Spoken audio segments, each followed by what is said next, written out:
Hello everyone. इस lecture में हम कवर करेंगे आय दृष्टि मैगज़ीन में नेशनल करंट अफेयर से रिलेटेड जितने भी टॉपिक्स हैं या फिर जितने भी पॉइंट्स दिए गए हैं, उन सारे के सारे पॉइंट्स को रिवाइज़ करेंगे। तो इसमें मैंने जितने भी टॉपिक्स मुझे मिले हैं, उन सबको सेग्रीगेट कर दिया है, इतने सारे पॉइंट्स में।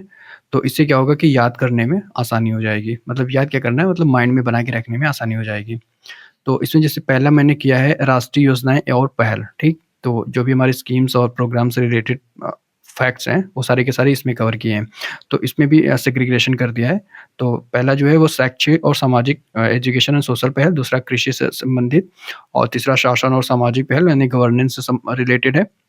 देन एनवायरनमेंट से रिलेटेड, इसी तरीके से इकोनॉमिक फैक्ट्स जो भी हैं, ठीक? और ये सारे के सारे फिर इन्हीं को हमको कवर करना है। इसी तरीके से नेक्स्ट जो हमारा होगा वो राष्ट्रीय क्रियान्वयन और आयोजन यानी कि नेशनल इवेंट्स एंड प्रोग्राम। ये ऑलरेडी आईदृष्टि में भी ऐसा किया गया है, लेकिन मैंने और भी ज़्यादा पॉइंट्स ऐड कर दिए और भी अच्छे तरीके से एक तरीके से उनका रिवीजन करने के लिए।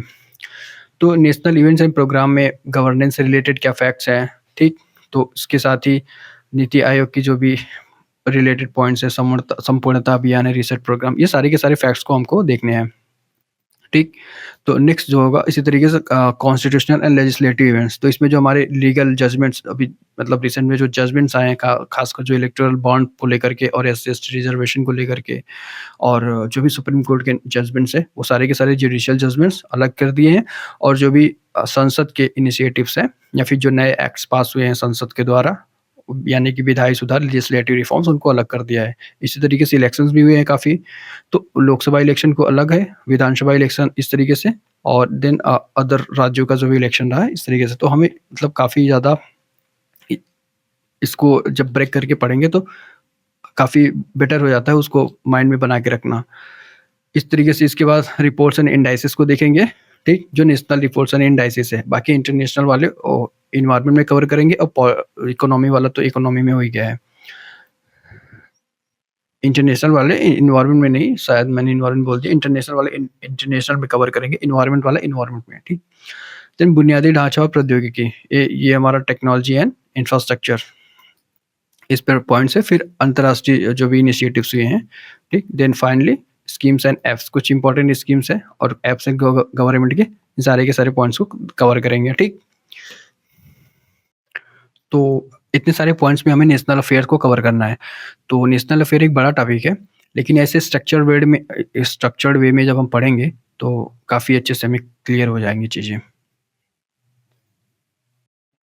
तो हम स्टार्ट करते हैं अपना नेशनल अफेयर्स में। पहला टॉपिक है हमारा राष्ट्रीय योजनाएँ और पहल, यानी कि जो नेशनल इनिशिएटिव्स रहे हैं, ठीक? और प्रोग्राम्स, उनको। तो इसमें जो हमारा पहला पॉइंट है वो है शैक्षणिक और सामाजिक इनिशिएटिव्स, ठीक?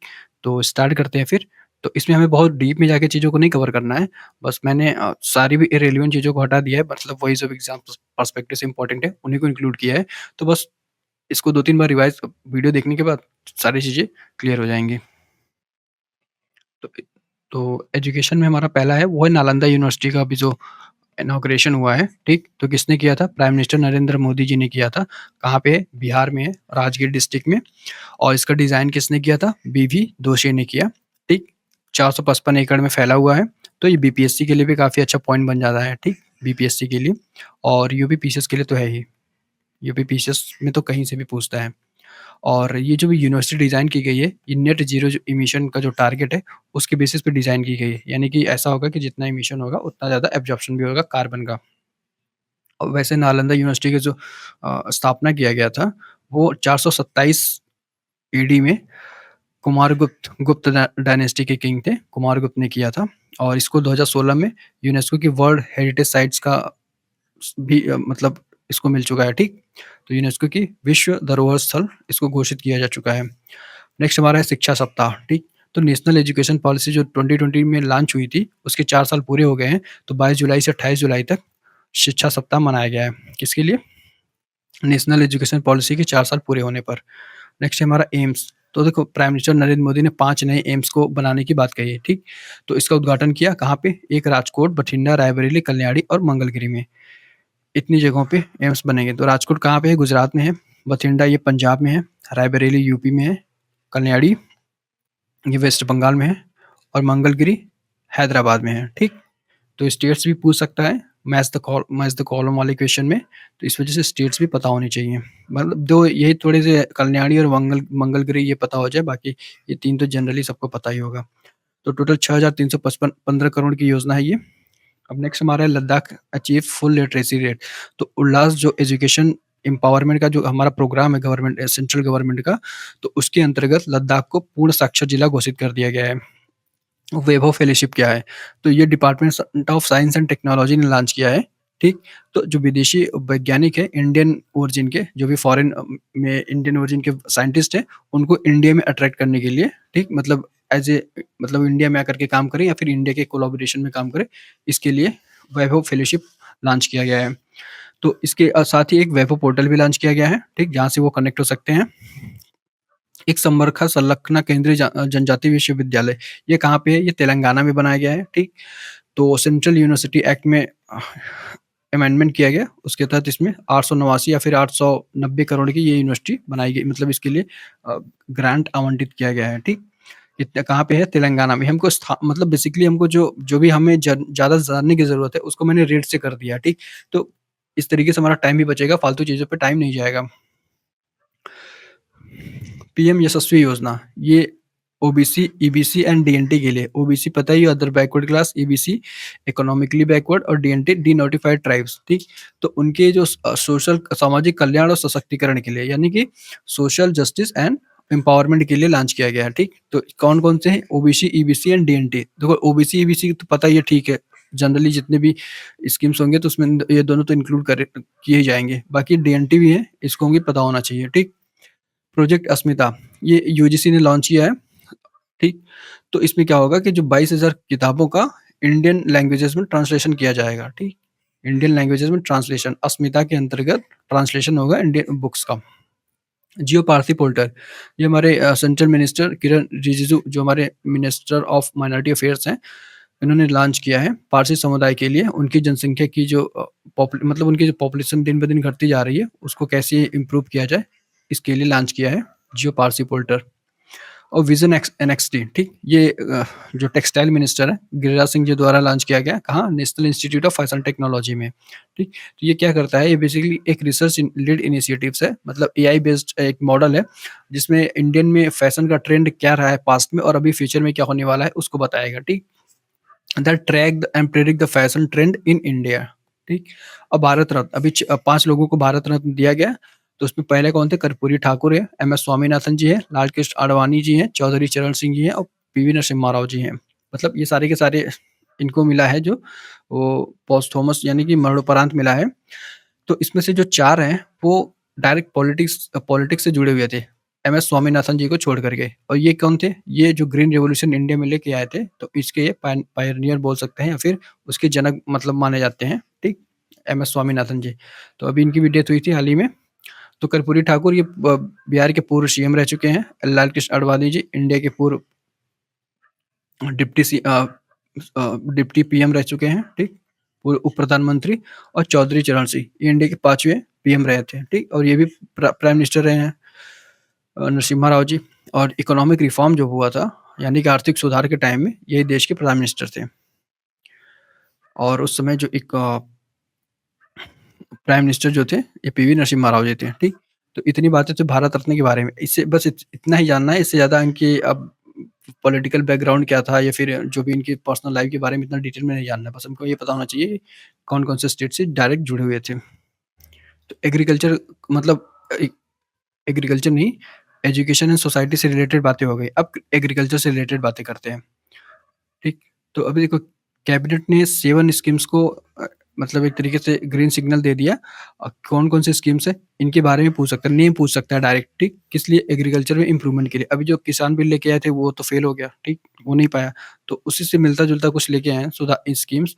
तो इसमें 7 योजनाएँ हैं, जिसमें डिजिटल कृषि मिशन, फसल विज्ञान, खाद्य सुरक्षा, कृषि शिक्षा यानी एग्रीकल्चर एजुकेशन के बारे में, एंड देन सतत पशुपालन यानी सस्टेनेबल लाइवस्टॉक, और फसल विकास यानी क्रॉप डेवलपमेंट, और केवीके को मजबूत करना, और जो लास्ट है वो प्राकृतिक संसाधन प्रबंधन यानी नेचुरल रिसोर्स मैनेजमेंट।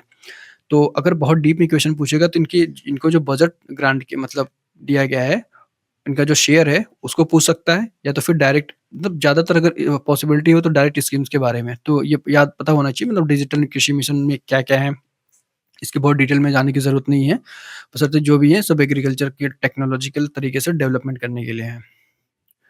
अब नेक्स्ट हमारा है वो प्रधानमंत्री अन्नदाता आय संरक्षण अभियान, पीएम आशा योजना, ठीक? ये लॉन्च हुआ 18 सितंबर को। तो इसमें क्या कि इसमें भी मतलब 3 पार्ट में इसको लॉन्च किया गया है, 2 पार्ट में। एक तो कंपोनेंट्स हैं इसके, कौन-कौन से हैं? पीएसएस और दूसरा पीडीपीएस, ठीक? और तीसरा जो है पीपीएसएस, 2 नहीं 3 ही पार्ट है, ठीक? तो पीएसएस जो है जैसे कि प्राइस सपोर्ट्स स्कीम है, ठीक? और दूसरा मूल्य कमी भुगतान योजना। इसी तरीके से जो पीएसएस है, प्राइस सपोर्ट स्कीम, मतलब उनको जो मिनिमम सपोर्ट प्राइस की बात की जा रही है इसमें, ठीक? और जो पीडीपीएस है, इसमें निजी खरीद एवं भंडारण मतलब मूल्य कमी भुगतान योजना है पीडीपीएस, ठीक? प्राइस डेफिशिएंसी पेमेंट स्कीम और निजी खरीद एवं भंडारण अभियान, जो मतलब private purchasing and storage scheme, ठीक? एक तरीके से मतलब इनके जो फुल फॉर्म है, इसी से पता चल रहा है कि इनके अंतर्गत क्या गवर्नमेंट का क्या प्लानिंग रहा होगा, ठीक? तो बहुत डिटेल में नहीं करना है, बस नाम पता होना चाहिए कि पीडीपीएस है, पीपीएसएस है और पीएसएस है। बस इतना पता हो बहुत है। पहले जो है हमारा मिनिमम सपोर्ट प्राइस के लिए है, और दूसरा जो है मूल्य कमी की भुगतान योजना है, और तीसरा जो है प्राइवेट से रिलेटेड है, यानी कि जो प्राइवेट प्लेयर्स हैं, उनको कैसे डील किया जाएगा एग्रीकल्चर में, इसके बारे में है। अब जो है ना एग्री श्योर स्कीम, ये काफ़ी इम्पोर्टेंट है। तो एग्रीकल्चर के फील्ड में जो भी स्टार्टअप्स हैं, उनको ये मतलब पुरस्कृत किया जाता है एक तरीके से। तो इसके लिए 750 करोड़ बजट में आवंटित किया गया है। तो केंद्रीय मंत्री जो हमारे एग्रीकल्चर मिनिस्टर हैं, शिवराज सिंह चौहान जी ने इसको लॉन्च किया है। तो इसमें जो प्राइज़ दिया गया है, कुछ जो एग्रीकल्चर के फील्ड में स्टार्टअप काम करने वाले हैं, उसमें ग्रीन सैपियो और कृषि क्रांति और एम्ब्रोनिक्स। तो इनका नाम पता होना चाहिए, ये इम्पोर्टेंट है।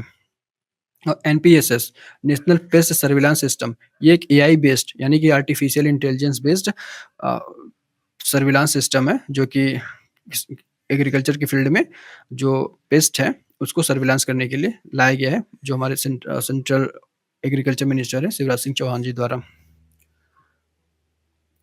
अब इतनी तो हो गई एग्रीकल्चर के बारे में। अब शासन एवं गवर्नेंस के बारे में। तो पहला जो है पीएम स्वनिधि स्कीम, तो ये था प्राइम मिनिस्टर स्ट्रीट वेंडर निधि आत्मनिर्भर योजना, ऐसे करके कुछ था, स्ट्रीट वेंडर आत्मनिर्भर निधि, ये था, ठीक? तो इसमें क्या हुआ, मतलब ये स्कीम किसका है? ये ministry of housing and urban affair, यानी कि आवासीय एवं शहरी विकास मंत्रालय द्वारा लॉन्च किया गया था पीएम स्वनिधि स्कीम। और इसमें जो अभी है, तो इसका जो दीनदयाल अंत्योदय योजना नेशनल अर्बन लाइवलीहुड मिशन है, रूरल नहीं, नेशनल अर्बन लाइवलीहुड मिशन है, ठीक? तो इसमें जो भी सक्सेस हुआ है उसको सेलिब्रेट करने के लिए ये पीएम स्वनिधि स्कीम्स को लाया गया, और उसमें कुछ अवार्ड्स भी दिए गए कुछ स्टेट्स को, जिन्होंने पीएम स्वनिधि स्कीम्स को इम्प्लीमेंट करने में काफ़ी बेटर परफॉर्म किया। तो एक प्रेज़ अवार्ड दिया गया इससे रिलेटेड, तो किसको दिया गया? स्टेट्स को दिया गया, और कुछ अर्बन लोकल बॉडीज़ को भी दिया गया। तो बड़ी स्टेट्स के मामले में जो नंबर 1 पे रहा है पीएम स्वनिधि स्कीम्स को इम्प्लीमेंट करने में, वो मध्य प्रदेश, और दूसरे पे आंध्र प्रदेश रहा है, ठीक? और छोटे स्टेट्स और यूनियन टेरिटरीज़ में नंबर 1 पे रहा है लद्दाख, ठीक? और अर्बन लोकल बॉडीज़ यानी कि जो भी अर्बन लेवल पे जो भी लोकल बॉडीज़ हैं, यानी जैसे ग्राम में पंचायत स्तर पे होता है, वैसे जो हमारे मेयर्स जिसको डील करते हैं, म्युनिसिपैलिटीज़ वगैरह हो गए, ठीक है? तो उसमें जो बेस्ट म्युनिसिपैलिटी देखा गया है वो दिल्ली म्युनिसिपल कॉर्पोरेशन है, और दूसरा बीपीएमपी है, मतलब कॉर्पोरेशन है कर्नाटका में।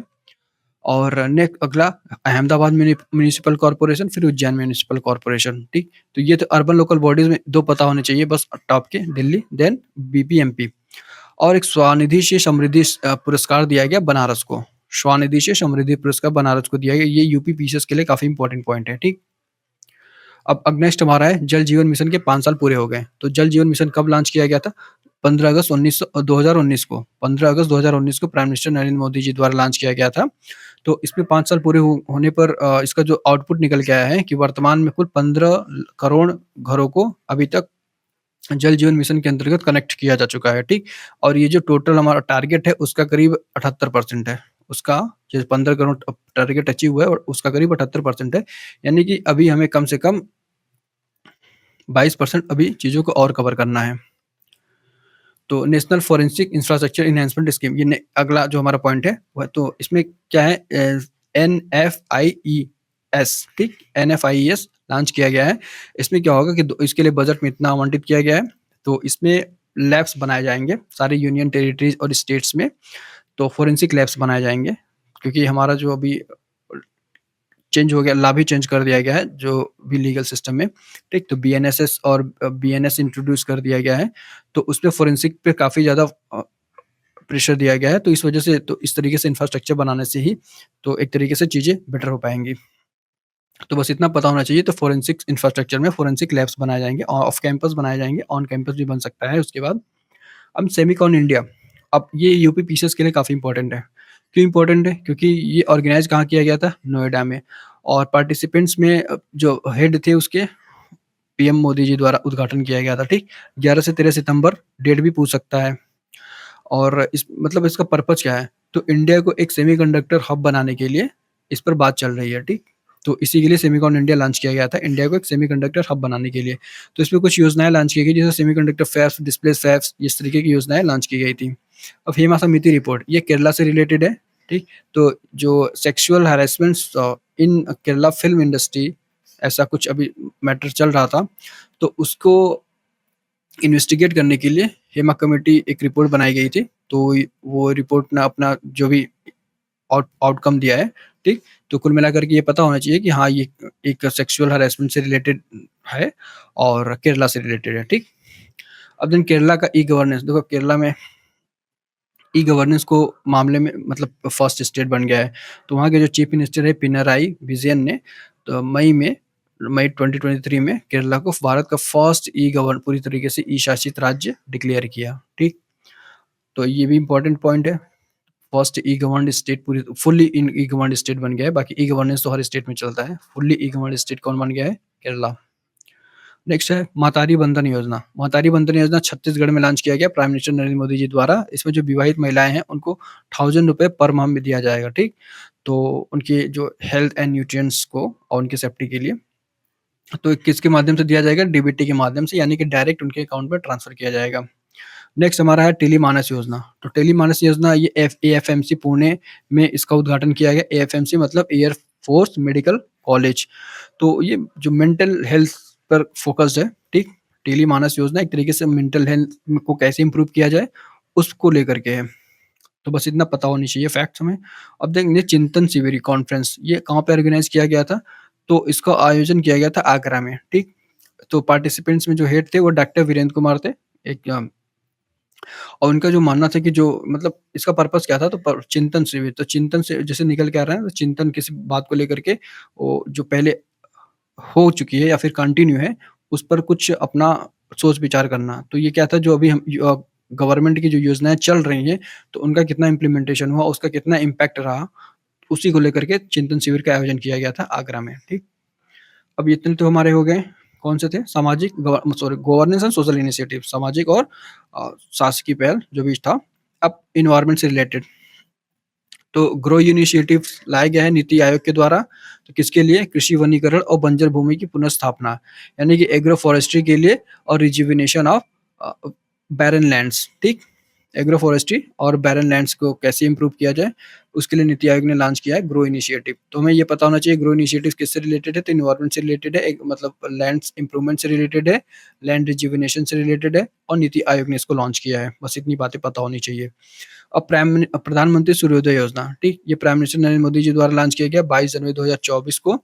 और इसके अंतर्गत क्या होगा कि 1 करोड़ घरों को सोलर रूफटॉप्स से के माध्यम से बिजली प्रदान की जाएगी, ठीक? और इसमें ऐसा भी कुछ स्कीम है कि अगर कोई अपने घर पे सोलर रूफटॉप लगवाता है, तो बिजली को एक लिमिट के बाद उसको सेल कर सकता है और वो खुद 300 यूनिट तक फ्री बिजली यूज़ कर सकता है।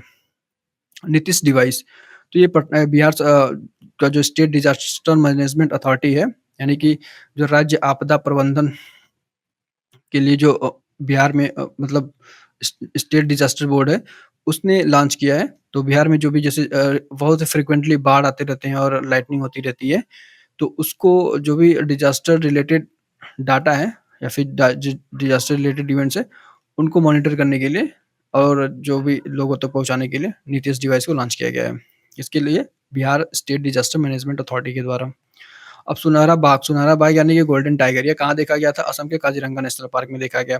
ग्रीन हाइड्रोजन ब्लेंडिंग ऑपरेशन, ये एनटीपीसी ने स्टार्ट किया सूरत में, ठीक? Green hydrogen blending project NTPC का है, सूरत में स्टार्ट किया गया है। अब कचरे से हाइड्रोजन, अभी तो एक ग्रीन हाइड्रोजन था, अभी कचरे से हाइड्रोजन, तो ये पुणे में स्टार्ट किया गया है। तो मतलब एक जो भी बनाया गया है, तो केंद्र सरकार के द्वारा पुणे में, महाराष्ट्र में स्टार्ट किया गया है। तो इतने थे एनवायरनमेंट से रिलेटेड। अब आर्थिक और सामाजिक पहल में बात करते हैं। तो समृद्ध प्रोग्राम, ये कौन लॉन्च किया है? Ministry of information and technology, ठीक? एंड कम्युनिकेशन टेक्नोलॉजी, ठीक?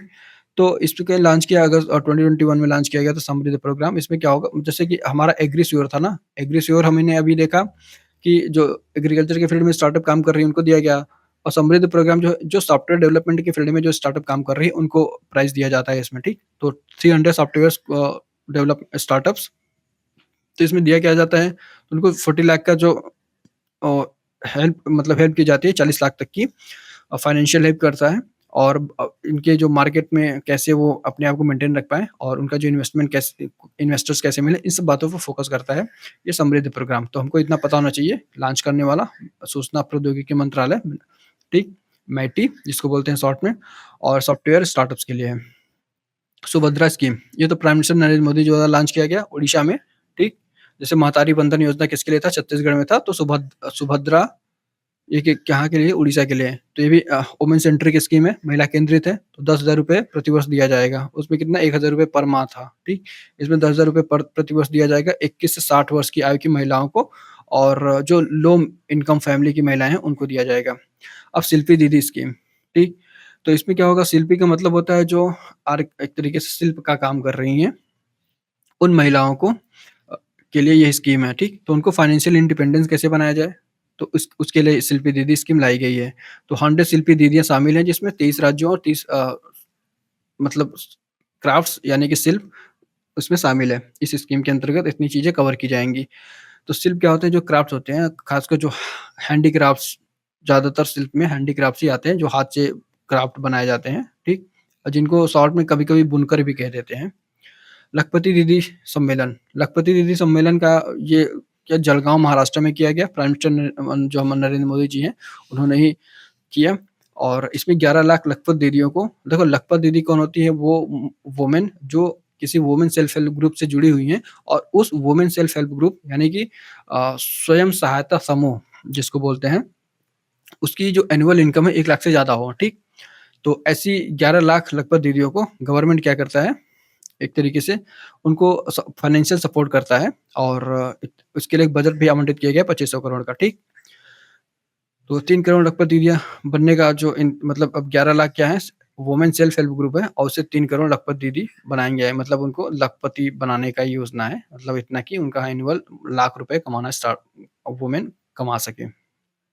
तो बस इतना पता होना चाहिए कि जो महिला केंद्रित सेल्फ हेल्प ग्रुप या महिला केंद्रित जो स्वयं सहायता समूह है, उनके लिए ये योजना है, ठीक? और इतना डाटा अगर पता हो तो ठीक, नहीं पता हो तो बहुत ज़्यादा गड़बड़ नहीं होगा।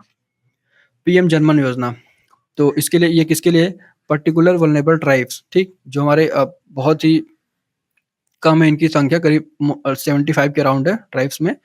तो इसके लिए तो इनमें क्या इम्प्रूव किया जाएगा? इनको जो इन्फॉर्मेशन, एजुकेशन एंड कम्युनिकेशन, ठीक? आईईसी जिसको बोलते हैं शॉर्ट में।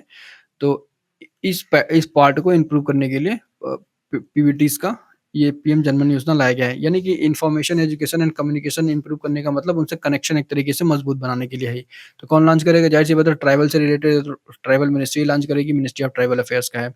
स्वच्छता ही सेवा कैंपेन, ये 17 सितंबर से लेकर के 2 अक्टूबर तक था। ये डेट याद होनी चाहिए, काफ़ी इंपॉर्टेंट है। और इसका जो थीम क्या थी? स्वाभाविक स्वच्छता, संस्कार स्वच्छता, ठीक? स्वभाव में स्वच्छता और संस्कार में स्वच्छता, इसकी थीम थी, काफ़ी अच्छी थीम थी। तो जो इसमें सेंट्रल बातें थी, तो क्लीननेस यूनिट टारगेट यूनिट्स बनाए गए हैं, यानी कि क्लीनलीनेस टारगेट यूनिट्स बनाए गए हैं, ठीक? और वॉलंटरशिप को प्रमोट किया गया है, यानी कि स्वच्छता में कैसे श्रमदान को किया जाए, इस पे बात की गई है। और सफाई मित्र सुरक्षा शिविर, यानी कि health checkup and social security के बारे में बात की गई है और पब्लिक पार्टिसिपेशन कैसे हो स्वच्छता में, इसके बारे में बात की गई है, ठीक? तो इतनी सारी बातें थी और जो हम मतलब कुछ बेसिक्स बातें थी जो कि हमारे मेंस के पार्ट से इम्पोर्टेंट है। लेकिन जो इसमें हमारे लिए इम्पोर्टेंट है वो जो इसका स्टार्ट किया था कार्यक्रम वो राष्ट्रपति द्रौपदी मुर्मू जी ने किया था। कहाँ पे? उज्जैन में स्टार्ट किया था, स्वच्छता ही सेवा कैंपेन, ठीक? तो जन पोषण केंद्र, अभी जो हमारे फूड प्राइस स्टॉक शॉप्स होते थे, फूड प्राइस शॉप्स, उनका ना नेम चेंज करके अब कर दिया गया उनको जन पोषण केंद्र कर दिया गया है, ठीक? जेपीसी, जन पोषण केंद्र कर दिया गया है, ठीक? ये भी इम्पोर्टेंट है, पूछ सकता है या फिर ये भी पूछ सकता है कि मतलब कौन-सा एक तरीके से मतलब हमको इतना पता होना चाहिए कि जो फूड प्राइस शॉप्स थे या फिर जो भी मिलते हैं, जो को बोला जाता है गवर्नमेंट अक्सर बोलती है 10-80 करोड़ लोगों को हम अ, एक तरीके से भोजन दे रहे हैं। तो वो जो शॉप्स हैं, जिनके माध्यम से लोगों को मिलता है, उसका नाम चेंज करके अब जन पोषण केंद्र कर दिया गया है। नेक्स्ट प्रोग्राम है शेयर प्रोग्राम। तो ये world women women entrepreneurship platform एवं ट्रांस यूनियन सिविल ने मिलकर के लॉन्च किया गया। किसके लिए? फाइनेंशियल लिटरेसी के लिए, वुमेन की फाइनेंशियल लिटरेसी के लिए। फाइनेंशियल लिटरेसी का मतलब उनको बताया जाएगा कि इंटरेस्ट कैसे लेना है, स्टॉक में कैसे इन्वेस्ट करना है या म्यूचुअल फंड कौन-सा लेना है, ठीक? और किस तरीके से अपने फाइनेंशियल मैनेजमेंट को करना है। तो इस इन सब बातों को बताया जाएगा शेयर प्रोग्राम के अंतर्गत। और सुफलाम स्कीम, ये क्या नई दिल्ली में आयोजित किया गया, स्टार्टअप से रिलेटेड एक स्कीम है, ठीक? सुफलाम एक स्टार्टअप से रिलेटेड स्कीम है, नई दिल्ली में इसका आयोजित किया गया था। और जीआई टैग दिया गया माजुली मास्क को। माजुली मास्क कहाँ का है? असम का है, ठीक? ये पता होना चाहिए असम का है। तो अब माजुली आइलैंड के बारे में तो ज्योग्राफी वाले पार्ट में देखेंगे जहाँ पे ये माजुली मास्क रिलेटेड है जहाँ से। और माजुली पांडुलिपि और पेंटिंग्स, ठीक? मैन्युस्क्रिप्ट एंड पेंटिंग्स को दिया गया है। माजुली मास्क जो है इसके बारे में कुछ हिस्टोरिकल फैक्ट्स हैं, जैसे कि उत्पत्ति माजुली द्वीप नदी से हुई है, जो नियो वैष्णवाइट यानी कि जो नव वैष्णववाद की परंपरा को फॉलो करते हैं। और पांडुलिपि माजुली जो पांडुलिपि पेंटिंग है इतिहास की 16वीं शताब्दी में सांचीपत पर निर्मित है। और सांचीपत यानी कि छाल पर और घरेलू स्याही का इसमें उपयोग किया जाता है। कुछ इसकी बेसिक्स बातें थी, बस हमको जितनी जानने की ज़रूरत है वो है कि असम से रिलेटेड है माजुली मास्क। सी बकथॉर्न को जीआई टैग दिया गया, ये लद्दाख का है, ठीक? एक तरीके का पौधा होता है जो काफ़ी ज़्यादा न्यूट्रिएंट रिच होता है, ठीक है? और इसमें एंटीऑक्सीडेंट की प्रॉपर्टी काफ़ी ज़्यादा काफ़ी अच्छा होता है, तो स्किन के लिए काफ़ी बेहतर होता है, ठीक? इसका कंजम्पशन स्किन के लिए काफ़ी बेहतर है। लेकिन हमको लद्दाख में ये वहाँ का नेटिव है और इसको दिया गया है जीआई टैग। सीवीड खेती पर राष्ट्रीय सम्मेलन, तो सीवीड्स की खेती पर कच्छ में सम्मेलन को आयोजित किया गया, ठीक? अब सीवीड्स क्या होता है, एनवायरनमेंट में इसको कवर करेंगे। वैसे बता देता हूँ, सीवीड्स जो होते हैं ओशियानिक प्लांट्स होते हैं, मतलब जो ओशियन के अंदर प्लांट्स होते हैं जो काफ़ी ज़्यादा हाई प्रोटीन होते हैं और हाई कार्बोहाइड्रेट होते हैं। इसमें मोर देन 70% प्रोटीन होता है, बाकी के 30% कार्ब्स होते हैं, ठीक? तो सी केयर एप्स, तो ये लॉन्च किया है वाणिज्य मंत्रालय, यानी कि मिनिस्ट्री ऑफ कॉमर्स ने लॉन्च किया है। और एक कोल माइन प्रोविडेंट फंड, यानी कि जो कोल माइंस के एम्प्लॉइज़ हैं, उनको उनका जो फ्यूचर इन्वेस्टमेंट मतलब गवर्नमेंट का जो भी उनको पेंशन से रिलेटेड स्कीम्स है, उसको बताने के लिए लॉन्च किया गया है सी केयर ऐप। तकनीकी वस्त्रों पर राष्ट्रीय सम्मेलन, ये केंद्र सरकार ने कहाँ पे? विजयवाड़ा में घोषित किया, ठीक? तो अब नेक्स्ट है हमारा नेशनल इवेंट्स एंड प्रोग्राम, यानी कि राष्ट्रीय कार्यक्रम और आयोजन। तो इसमें जो हमारा पहला पॉइंट है गवर्नेंस एंड पॉलिसी से रिलेटेड, ठीक? गवर्नेंस एंड पॉलिसी से रिलेटेड, ठीक? तो इसमें कौन-कौन सी है? नीति आयोग की 9वीं बैठक, गवर्निंग काउंसिल की बैठक की गई है। और तो नीति आयोग के अध्यक्ष कौन है? तो पता ही होगा, जो देश के प्राइम मिनिस्टर होते हैं, वही इसके हेड होते हैं। तो आयोजन कहाँ किया गया? नई दिल्ली में। तो इसमें जो मेन इसका आउटकम निकल के आया है कि इंडिया को कैसे 30 ट्रिलियन इकोनॉमी की मतलब अर्थव्यवस्था कैसे बनाया जाए, उस पर बात की गई, ठीक? और इंडिया को कैसे एक इन्वेस्टमेंट फ्रेंडली कंट्री बनाई जाए। क्योंकि अभी क्या हुआ ना कि हाल में काफ़ी ज़्यादा जो हमारे फॉरेन इन्वेस्टर्स थे, उन्होंने अपने पैसे को निकाल लिया, तो इन्वेस्टमेंट काफ़ी घटा है। खासकर एफडीआईज़ काफ़ी घटी हैं। तो इस पर बात की गई। और दूसरी कि इंडिया को कैसे 30 ट्रिलियन इकोनॉमी बनाना है, ठीक? और दूसरा संपूर्णता अभियान नेक्स्ट, तो ये भी नीति आयोग ही लेके आई है। तो जो हमारे एस्पिरेशनल ब्लॉक प्रोग्राम और एस्पिरेशनल डिस्ट्रिक्ट है, उसके लिए ये एग्ज़ाम मतलब उसके लिए ये योजना है, संपूर्णता अभियान। तो 112 आकांक्षी जिलों और 500 ब्लॉकों, यानी कि 112 जो हमारे एस्पिरेशनल डिस्ट्रिक्ट्स हैं और 500 एस्पिरेशनल ब्लॉक्स हैं, आकांक्षी ब्लॉक्स और आकांक्षी जिले। तो उनके बेटरमेंट के लिए कैसे किया जाए, इसके लिए ये संपूर्णता अभियान है, ठीक? तो बस इतना पता हो। बेटरमेंट में क्या आ जाएगा? स्वास्थ्य आ जाएगा, पोषण, शिक्षा, कृषि, बुनियादी ढांचा। स्वास्थ्य यानी कि हेल्थ, पोषण, न्यूट्रिएंट, शिक्षा, education, agriculture and basic infrastructure, ठीक? तो अब नेक्स्ट रीसेट प्रोग्राम।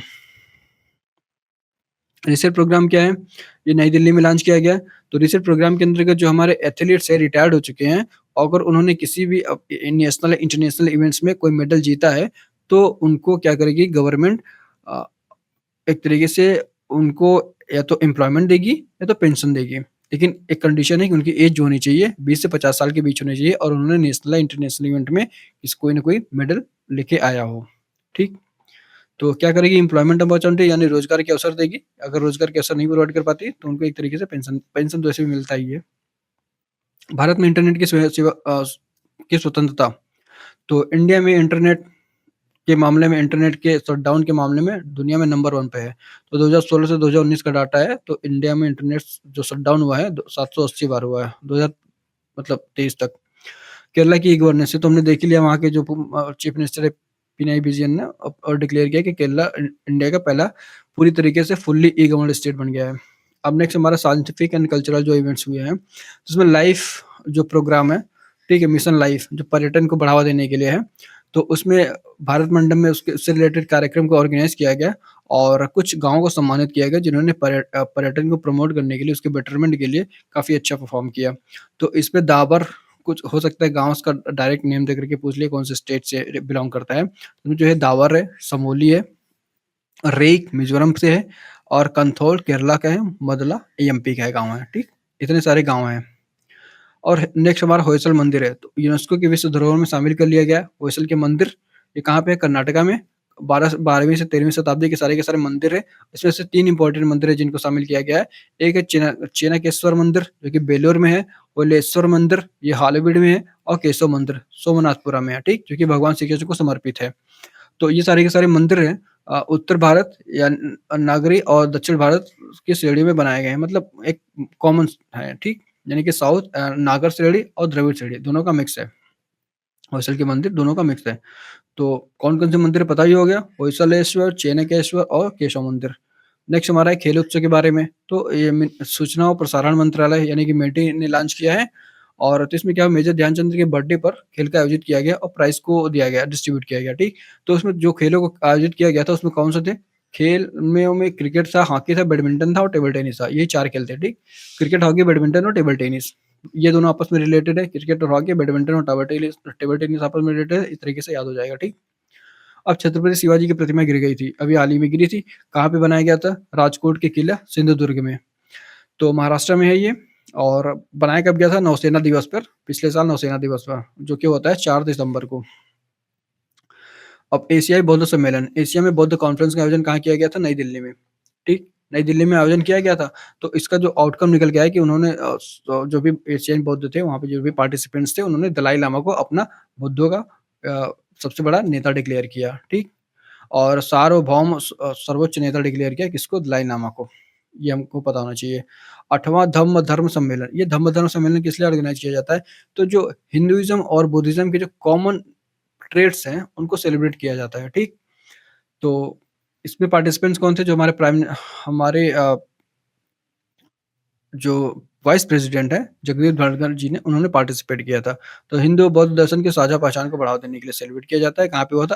अहमदाबाद में ऑर्गेनाइज़ किया गया था और इसका थीम क्या थी? धर्म और धर्म में ब्रह्मांड विज्ञान, ठीक? धम्म और धम्म, धम्म यानी कि बुद्धिज़्म से रिलेटेड, धर्म यानी कि हिंदुइज़्म से रिलेटेड, तो उनमें ब्रह्मांड विज्ञान के बारे में बात हो रही है, यानी कि उन्होंने साइंस को भी रिलेट कर दिया एक तरीके से रिलिजन को, तो काफ़ी अच्छी बात है।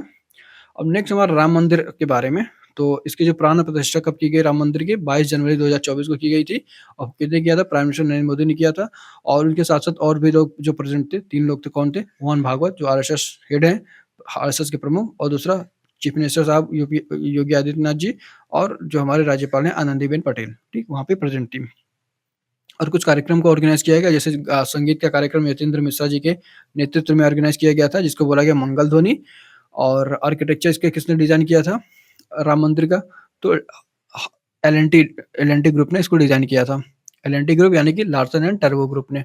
कहाँ कितने एकड़ में है? 2.7 एकड़ में मंदिर फैला हुआ है और नागर शैली में बना हुआ है, ठीक? यानी कि उत्तर भारत की शैली में बना हुआ है और द्रविड़ शैली से भी प्रभावित है क्योंकि इसके चारों तरफ जो पिलर्स बनाए गए हैं, वो द्रविड़ शैली को एक तरीके से इंडिकेट करते हैं। वो द्रविड़ मंदिरों की विशेषता है। अब रामलला की मूर्ति पे कुछ बात कर लेते हैं। तो रामलला की मूर्ति जी का जो नाम रखा गया है, वह बालक राम है। 5 वर्षीय बालक का चित्रण किया गया है। उसका वज़न 150 से 200 किलोग्राम मूर्ति का है और इसमें जो सामग्री है, वो काला पत्थर है, सबने देखा ही है। कृष्णशिला जिसको बोलते हैं, इसका आकार 51 इंच लंबा है और 3 फीट चौड़ा है, ठीक? और इसके जो शिल्पकार हैं, गणेश भट्ट, अरुण योगीराज और सत्यनारायण पांडे। इसमें हुआ क्या, अब देखो शिल्प का जो क्राफ्ट जिन्होंने किया, वो 3 है। ऐसा 3 इसलिए हैं क्योंकि गवर्नमेंट ने 3 लोगों को ये काम करने के लिए बोला था। तो गणेश भट्ट और सत्यनारायण पांडे जी की जो मूर्तियाँ हैं, जिन्होंने जो श्री राम जी की मूर्ति बनाई है, वो वही मंदिर में ही रखी हुई हैं। लेकिन जो मेन मूर्ति है, जो काले पत्थर की कृष्णशिला की दिखती है, वो उसको बनाया था अरुण योगीराज जी ने, ठीक? तो इनकी जो मूर्ति थी, मेन मूर्ति को रखी गई, जिनका एक तरीके से प्राण प्रतिष्ठा किया गया और बाकी साथ में जो अदर मूर्तियाँ थी, एक शायद संगमरमर के पत्थर की थी, एक किसी और के पत्थर की है। तो डिज़ाइन क्या है, दाएँ हाथ में इन्होंने क्या लिया हुआ है, आशीर्वाद दे दे रहे हैं तीर पकड़े हुए और बाएँ हाथ में धनुष लिया हुआ है, ठीक? दाएँ हाथ में आशीर्वाद दे रहे हैं, तीर पकड़े हुए, बाएँ हाथ में धनुष है। अब बाकी जो और विशेषता क्या-क्या है, तो इसमें जो वराह अवतार है, ठीक है? भगवान विष्णु का कूर्म अवतार, मत्स्य अवतार, वराह अवतार, नृसिंह अवतार, वामन, परशुराम, रामकृष्ण, बुद्धि, कल्कि, इन सब के सब का जो चित्रण किया गया है, ठीक? वो मंदिर के परिसर में ही। और दाएँ पैर पे भगवान हनुमान जी बैठे हुए हैं, ब बाएँ पैर पे भगवान गरुड़ बैठे हुए हैं, ठीक? और प्रतीक क्या-क्या है वहाँ पे, स्वास्तिक है, ओम है, चक्र है, गदा है, शंख है, जो उनके सिर के चारों तरफ एक तरीके से एक आवरण बनाया हुआ है। तो ये था राम जी के बारे में, रामलला जी के बारे में। अब श्री राम तीर्थभूमि के बारे में, तो ये 5 फरवरी 2020 को इसका गठन किया गया था, जिन्होंने मंदिर के देख-रेख और उसके बनने को लेकर के पूरा का पूरा देख-रेख किया। इसके जो हेड थे, वो नृत्य गोपाल दास, महंत नृत्य गोपाल दास जी थे, महासचिव जो थे सेक्रेटरी चंपत राय थे, ठीक? और बाकी जो अदर मेंबर थे, वो नृपेंद्र मिश्रा, कोषाध्यक्ष स्वामी गोविंद देव गिरि जी महाराज, ठीक? ये थे और वरिष्ठ प्रवक्ता के पराशर। के पराशर ये वही एडवोकेट है जिन्होंने श्री राम जन्मभूमि जी का केस हैंडल किया था। नेक्स्ट है उस कुछ इम्पोर्टेंट प्रतिमाएँ हैं, मूर्तियाँ हैं जो हमारे कंट्री में इम्पोर्टेंट, उनको देख लेते हैं। जैसे एकता की प्रतिमा, स्टैच्यू ऑफ यूनिटी आदि शंकराचार्य की जी की, ये ओमकारेश्वर में है, एमपी में ओमकारेश्वर में एकता की प्रतिमा है। अब समता की प्रतिमा यानी कि स्टैच्यू ऑफ इक्विटी, ये श्री रामानुजाचार्य जी का है, हैदराबाद में बनाई गई है। अब एकता की और एक प्रतिमा है वल्लभ भाई पटेल जी की, मतलब सरदार वल्लभ भाई पटेल जी की, गुजरात में। अब तिरुवल्लुवर की प्रतिमा है, कहाँ पे है, तमिलनाडु में। तिरुवल्लुवर जो एक काफ़ी फेमस तमिल पोएट हुआ करते थे, उनकी प्रतिमा तमिलनाडु में है। अब अहिंसा की प्रतिमा यानी स्टैच्यू ऑफ नॉन वायलेंस, ये ऋषभनाथ जी की है, जो कि जैन धर्म के फाउंडर माने जाते हैं। और शांति की प्रतिमा यानी कि स्टैच्यू ऑफ पीस, ये भी स्वामी रामानुजाचार्य जी की ही है। ये बना है पाली में, ठीक? और विश्वरूपम की प्रतिमा यानी भगवान शिव की प्रतिमा है, नाथद्वारा में, ठीक? भगवान शिव की प्रतिमा है। और समृद्धि की प्रतिमा यानी कि स्टैच्यू ऑफ प्रॉस्पेरिटी, ये नाद प्रभु केम्पेगौड़ा का बेंगलुरु में बनाया गया है, जो कि केम्पेगौड़ा एयरपोर्ट भी है बेंगलुरु में। तो नाद प्रभु केम्पेगौड़ा पर बेंगलुरु में बना है कौन सा, स्टैच्यू ऑफ प्रॉस्पेरिटी यानी कि समृद्धि की प्रतिमा, ठीक है? अब नेक्स्ट हम बात करते हैं UNESCO's memory of the world. देखो काफ़ी लंबा हो जाएगा वीडियो, थोड़ा-सा फास्ट करेंगे अब। तो यूनेस्को ने मेमोरी ऑफ द वर्ल्ड जो एशिया पैसिफिक की जारी किया है, पूरे वर्ल्ड का नहीं, एशिया पैसिफिक से। तो उसमें 3 को इंक्लूड किया गया है। इंडिया की तरफ से रामचरितमानस और हृदयलोक लोचन, ठीक? और सहृदयलोक लोचन और पंचतंत्र की कहानियाँ, उसका ऑर्गेनाइज़ कहाँ किया गया था? उलान बटोर यानी मंगोलिया की कैपिटल है, वहाँ पे ऑर्गेनाइज़ किया गया था, वहाँ पे इनको इंक्लूड किया गया है। और क्या है, यूनेस्को की memory of the world Asia Pacific register में इंक्लूड किया गया है इनको, ठीक? और नेक्स्ट हमारा है वडनगर। अभी वडनगर में क्या हुआ, हड़प्पा के बाद की जो सिविलाइजेशन थी, उनकी होने की कुछ साक्ष्य मिले, एविडेंसेस मिले हैं। हड़प्पा के पतन के बाद की जो सिविलाइजेशन के साक्ष्य मिले हैं, कहाँ पे? वडनगर में। वडनगर कहाँ पे है? गुजरात में। अब गरबा नृत्य को यूनेस्को ने अपने अप्रतिनिधि सांस्कृतिक धरोहर में शामिल कर लिया, यानी कि इंटेंजिबल कल्चरल हेरिटेज जिसको बोलते हैं, उसमें शामिल किया है किसको? गरबा को। अब प्रोजेक्ट उद्भव जो है, वो रक्षा मंत्रालय राजनाथ सिंह ने सैनिक धरोहर को लॉन्च किया है, ठीक? प्रोजेक्ट उद्भव जो किससे रिलेटेड है? आर्मी से रिलेटेड है। और सैन्य धरोहर यानी कि जो आर्मी के एक जो भी उनको याद करने के लिए जो भी चीज़ें हुई हैं, उसको मतलब उससे रिलेटेड है प्रोजेक्ट उद्भव, ठीक? यानी कि सैन्य मोमेंट्स जो वगैरह हमारे हैं, उनको प्रिज़र्व करने के लिए या फिर उनको पॉपुलराइज़ करने के लिए प्रोजेक्ट उद्भव लाया गया है। ग्लोबल आयुर्वेदा फेस्टिवल ये कहाँ पे केरला के कोच्चि में ऑर्गेनाइज किया गया था। इतना पता हो बहुत है। डेट वेट ना भी बताओ ठीक है। आयुर्वेद का वैश्विक प्रचार, इसका जो उद्देश्य क्या है? तो आयुर्वेद का वैश्विक प्रचार, ठीक है? तो इतनी बातें थी। अब हम बात करते हैं विधायी एंड कानूनी, यानी कि लेजिस्लेटिव एंड कॉन्स्टिट्यूशनल रिफॉर्म्स क्या-क्या किए गए हैं। तो पहले हम देखेंगे जो हमारा कॉन्स्टिट्यूशनल रिफॉर्म्स है, उसको कवर करेंगे, यानी कि जो जुडिशियल डिसीजंस आए हुए हैं, उन सारी की सारी बातों को, फिर हमारा लेजिस्लेटिव ने क्या किया है, उसको देखेंगे। तो इसमें पहला है जो है इलेक्टोरल बॉन्ड को सुप्रीम कोर्ट ने अनकॉन्स्टिट्यूशनल डिक्लेयर कर दिया। तो किस आर्टिकल के अंतर्गत डिक्लेयर किया उसको पूछा है, मतलब वो इम्पोर्टेंट है।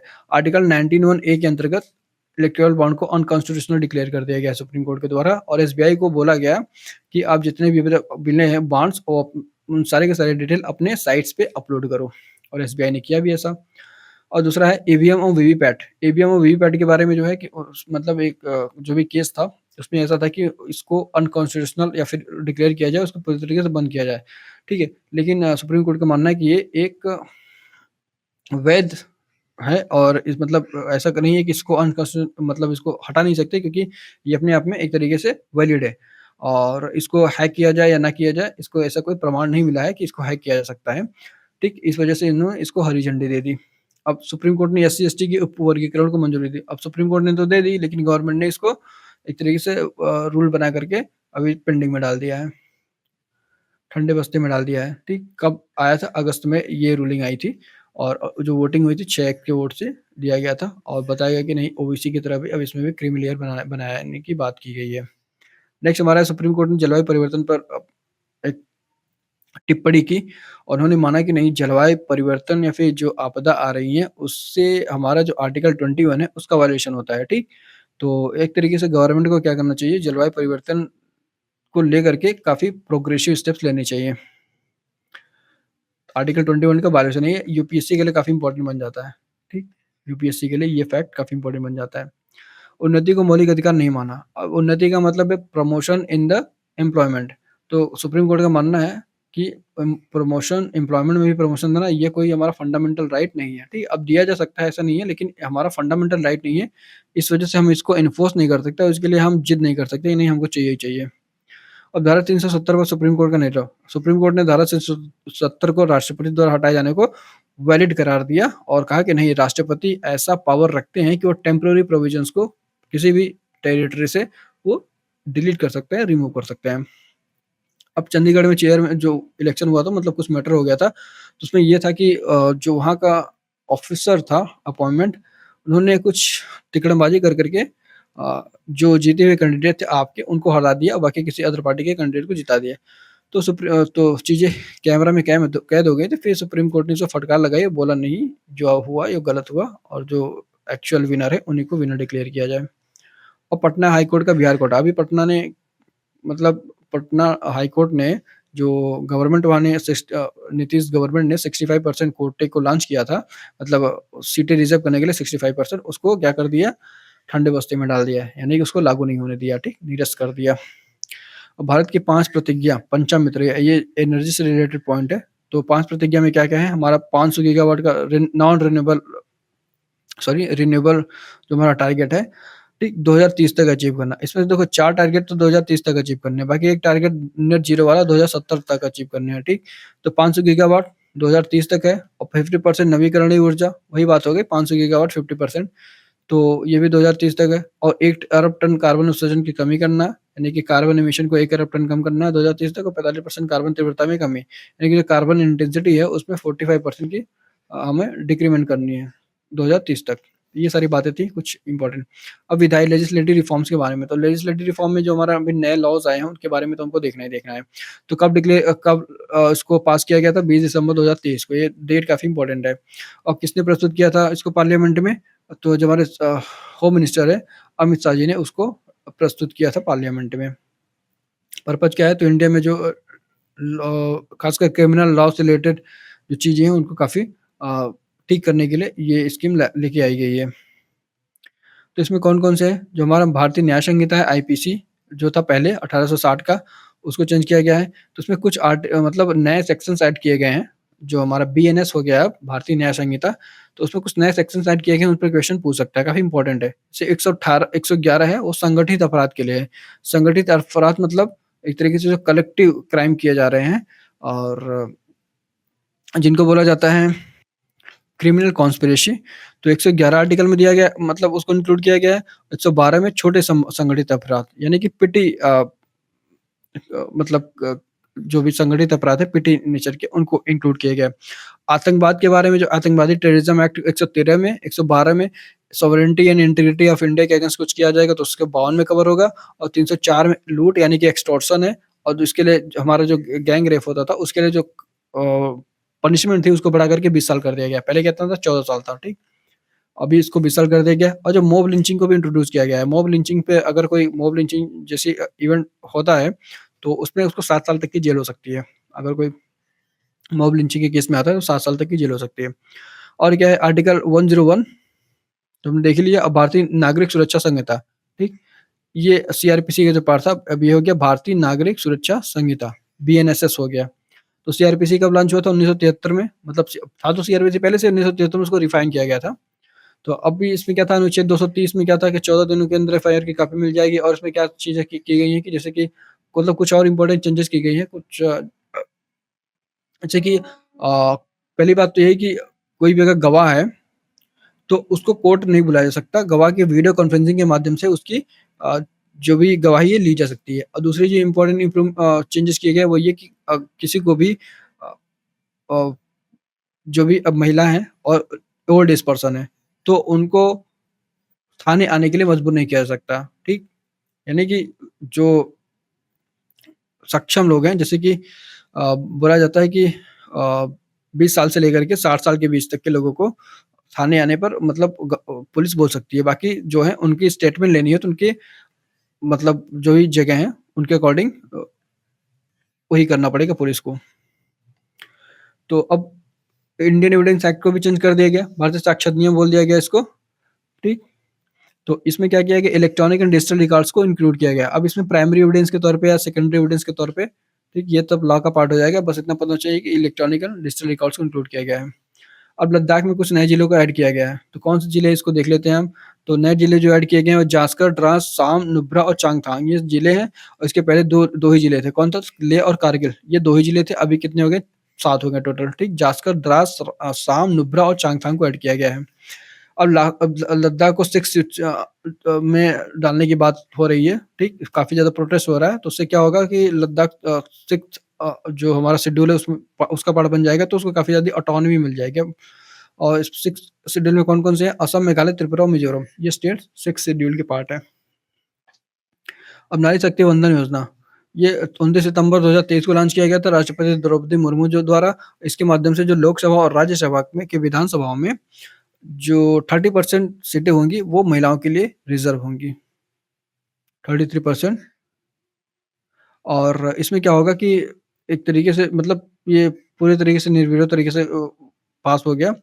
और ये कितने प्रावधान किया गया? 15 साल के लिए किया गया है, ठीक?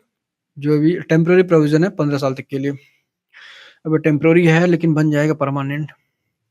केंद्र में सीएए कानून के नियम को मंजूरी दे दी। तो इसमें सीएए में कौन-कौन से शामिल हैं? हिंदू, सिख, बौद्ध, जैन, पारसी और ईसाई, ये शामिल हैं। बस इतना पता होना चाहिए। कौन-कौन से कंट्री से मतलब आए हैं वो, बांग्लादेश, पाकिस्तान और अफ़गानिस्तान से, ठीक? तो इसमें कुछ इनर लाइन परमिट है, कुछ स्टेट्स में इसकी अलाउ नहीं किया गया, जैसे अरुणाचल प्रदेश, नागालैंड और मिज़ोरम में अलाउ नहीं किया गया है। उनकी जो नागरिकता की अवधि 11 वर्ष से घटा करके 5 साल कर दी गई है। ठीक, अब वक्फ बोर्ड के बारे में कुछ बातें हैं। जैसे 8 दिसंबर को वक्फ बोर्ड से रिलेटेड कुछ बातें निकल के आई थी सामने, जो हमारे जो माइनॉरिटी अफेयर के मिनिस्टर हैं किरण रिजिजू द्वारा। तो उसमें जो चेंजेस किए गए हैं, वो ये चेंजेस किए गए हैं कि केवल 5 वर्ष तक अभ्यास करने वाला मुसलमान ही वक्फ घोषित कर सकते हैं, ठीक? यानी कि जिन्होंने प्रैक्टिसिंग मुस्लिम ही वक्फ कर सकते हैं, एक तरीके से ये बातें हैं। और सरकारी संपत्ति अब वक्फ नहीं होगी, यानी जितने भी गवर्नमेंट की प्रॉपर्टी थी, वो जो वक्फ बोर्ड बोल दिया जाता है वक्फ के द्वारा कि this is the property of the Waqf board. अब ऐसा कुछ नहीं किया कर सकते कि गवर्नमेंट प्रॉपर्टी है तो गवर्नमेंट प्रॉपर्टी ही रहेगी। और केंद्रीय जो वक्फ कमेटी होती है उसमें 2 मिनिमम महिलाएँ होनी चाहिए और 2 नॉन मुस्लिम होने चाहिए, ठीक? होने क्या चाहिए? हो सकते हैं लेकिन महिलाएँ होनी ही चाहिए, वो मस्ट है। और बाकी जो गैर मुस्लिम वाली बात है वो मेबी ऐसा हो सकता है। और सार्वजनिक परीक्षाओं पर रोकथाम के लिए अभी क्या हुआ कि काफ़ी ज़्यादा नकल हो रहा था, तो उसको लेकर के सरकार काफ़ी सख्त हुई, तो उसने लॉ लेके आया, एंटी चीटिंग कानून लॉ लेके आया है। उसमें क्या है कि जो अगर करते पकड़ा जाएगा, तो उसको 3 से 5 साल तक की जेल हो सकती है और 10 लाख तक का जुर्माना लग सकता है। उसमें अंदर जो जो नेचर होगा क्राइम का, वो गैर जमानती और गैर संकोची होता है। गैर जमानती का मतलब नॉन बेलेबल, गैर संकोची का मतलब नॉन कंपाउंडेबल। कंपाउंडेबल का मतलब एक तरीके से होता है कि वो बाद में जाकर के सुलहनामा हो जाए, लेकिन ऐसा इसमें नहीं होगा, ठीक? और नॉन बेलेबल तो पता ही है, पुलिस बिना कोर्ट के इंटरफेयर के वो डायरेक्ट अरेस्ट कर सकती है। यानी कि मिनिमम 2 साल होना चाहिए अगर किसी क्राइम को, तो वो जाकर के नॉन बेलेबल की कैटेगरी में आता है। एक देश एक चुनाव, ठीक? वन नेशन वन इलेक्शन, इसके जो कमिटी बनाई गई है, उसके अध्यक्ष के बारे में पूछ सकता है, रामनाथ कोविंद जी हैं। इन्होंने बोला कि हाँ, एक देश एक चुनाव ऐसे होता था, पहले होता था जब हमारा 19 जो हमारा जो तीसरे चुनाव के पहले तक, जो 1967 तक हमारा जो एक मतलब इंडिया में एक वन कंट्री वन इलेक्शन जैसा ही पैटर्न था, ठीक? इलेक्शंस का। वो बाद में जाकर के जब लगने लगा इमरजेंसी वगैरह स्टेट्स में, तब जाकर के चीज़ें काफ़ी डाइवर्ट होने लगी। तो कानून आयोग लॉ कमीशन ने भी 1999 में वन कंट्री वन इलेक्शन की बात की थी, ठीक? और जो पार्लियामेंट्री कमिटीज़ भी यही बात करती चली आई हैं। उत्तराखंड का एक ग्रुप नागरिक संहिता, उत्तराखंड ने यूसीसी लॉन्च कर दिया है, तो ये हमारे लिए इम्पोर्टेंट नहीं है। उसकी जो कमेटी बनाई गई थी यूसीसी को क्या-क्या होनी चाहिए इंक्लूड करने के लिए, उसमें रंजना पी देसाई उसकी हेड थी, चेयरमैन थी। ये हमें पता होना चाहिए, रंजना पी देसाई, जो कि जज हैं सुप्रीम कोर्ट की। अब इलेक्शन के बारे में बात करते हैं। तो लोकसभा इलेक्शन हुआ 19 अप्रैल से लेकर के 1 जून तक, और इसका परिणाम जब आया 4 जून तक, 4 जून को आया था। वोटिंग टर्नआउट कितना रहा? 65%। सबसे ज़्यादा लक्षद्वीप में रहा, सबसे कम बिहार में 56% रहा, करीब मतलब 57% के अराउंड। और योग्य मतदाता में एलिजिबल वोटर कितने थे? 968 मिलियन, यानी कि करीब 96 से 97 करोड़ लोग थे वोटर। और जिसमें से पार्टिसिपेट कितने किया था? 64 करोड़ लोगों ने वोट डाला है, उसमें से 31 करोड़ महिलाएँ थी, ठीक? 64 करोड़ लोगों ने वोट डाला, 21 करोड़ महिलाएँ थी। और कुछ की हाइलाइट्स में क्या है, भाजपा को 240 सीटें मिली, कांग्रेस को मिली 99, एसपी को मिली 37। इस तरीके से नरेंद्र मोदी तीसरी बार प्राइम मिनिस्टर बन गए हैं। 8 जून 2024 को इन्होंने शपथ ली, 9 जून को, 8 जून नहीं। तो इस तरह ऐसा होने वाले मतलब को अचीव करने वाले ये इंडिया के दूसरे प्राइम मिनिस्टर बन गए हैं जवाहरलाल नेहरू जी के बाद। अब कुछ इंपॉर्टेंट बातें हैं जो वो है कि पीएम के शपथ के बाद मंत्रिपरिषद के काउंसिल ऑफ मिनिस्टर में 72 मंत्री होंगे, जिसमें से 7 महिलाएँ हैं। और पहली बार फर्स्ट टाइम वोटर कितने थे? करीब 2 करोड़, 1.8 करोड़ यहाँ पे लिखा है, करीब 2 करोड़ फर्स्ट टाइम वोटर थे। अब नोटा वोट्स पे कितने मिले? 0.99, करीब 1% वोट मिले इंदौर में, जो कि बहुत बड़ा था। अब जो नेक्स्ट है वो है युवा सांसद। कुछ जो है यंगर्स हैं, जो अपने पारंपरिक पहचान की वजह से 25 से 28 साल के बीच में ही पार्लियामेंट पहुँच गए एमपी बन करके। कौन है? पुष्पेंद्र सरोज, शांभवी चौधरी, प्रिया सरोज, ठीक? तो पुष्पेंद्र सरोज जहाँ तक मुझे पता है कौशाम्बी की सीट से हैं, और प्रिया सरोज भी एक तरीके से मंझनपुर मंझन मतलब मछली शहर जौनपुर की सीट से हैं। और शांभवी चौधरी ये सब भागलपुर सीट से हैं, भाजपा की कैंडिडेट रही हैं शायद, पता नहीं, इतना कंफर्म नहीं है मुझे। अब देखो कुछ नोटेबल विनर्स थे। रकीबुल हुसैन, इन्होंने 10 लाख वोटों से जीता है, सबसे बड़े वोटों के अंतर से जीतने वाले रकीबुल हुसैन थे। बाकी शिवराज सिंह चौहान, इन्होंने 8 लाख वोटों के अंतर से जीता है। और मुकेश दलाल सूरत के थे। ये एक तरीके से मतलब इनके अगेंस्ट कोई खड़ा ही नहीं हुआ, मुकेश दलाल जो सूरत के, ठीक? एक तरीके से सूरत क्या हो गया, अ, मतलब वहाँ पे बीजेपी के ही कैंडिडेट थे जो अकेले मैदान में थे, बाकी किसी और पार्टी के थे ही नहीं। अब महिला सांसद की बात करें तो कुल 74 महिला सांसद बनी है, जो कि पिछले बार 2019 के लोकसभा चुनाव में 78 थी, इस बार कम हुई है, करीब 13% की कमी है, 74 हो गई हैं। सबसे अमीर सांसद कौन है? चंद्रशेखर पेम्बासानी है सबसे अमीर सांसद, और सबसे उम्रदराज टीआर बालू हैं। और बीएसपी का क्या हुआ कि इनकी जमानत जब्त हो गई। इन्होंने 483 सीटों पर शायद लड़ा था चुनाव, और जिसमें से 476 सीटों में ये मिनिमम जो वोटिंग का क्राइटेरिया बनाया गया उसको भी फुलफिल नहीं कर पाए। अब विधानसभा चुनाव कुछ हुए हैं, विधानसभा चुनाव के बारे में बात कर लेते हैं। तो विधानसभा चुनाव में जो बातें हैं कुछ सीटों के बारे में, आंध्र प्रदेश में हुआ है, उड़ीसा और अरुणाचल प्रदेश और सिक्किम में विधानसभा चुनाव हुआ। जिसमें से 175 सीटें आंध्र प्रदेश में, 147 उड़ीसा में, 60 है अरुणाचल प्रदेश में और 32 है सिक्किम में। तो एससी के लिए कितने रिजर्व है? 29, 34 और अरुणाचल में 1 भी रिजर्व नहीं है और बाकी सिक्किम में 2 रिजर्व हैं। और एसटी के लिए रिजर्व कितनी है? तो 7 है आंध्र प्रदेश में और बाकी 33 उड़ीसा में है और 59 सीटें जो हैं वो रिजर्व हैं, ठीक? एसटी के लिए कहाँ पे? अरुणाचल प्रदेश में। काफ़ी इंपॉर्टेंट पॉइंट बन जाता है। और बाकी सिक्किम में कोई सीट रिजर्व नहीं है। तो इसका आउटकम क्या रहा है इस इलेक्शन का?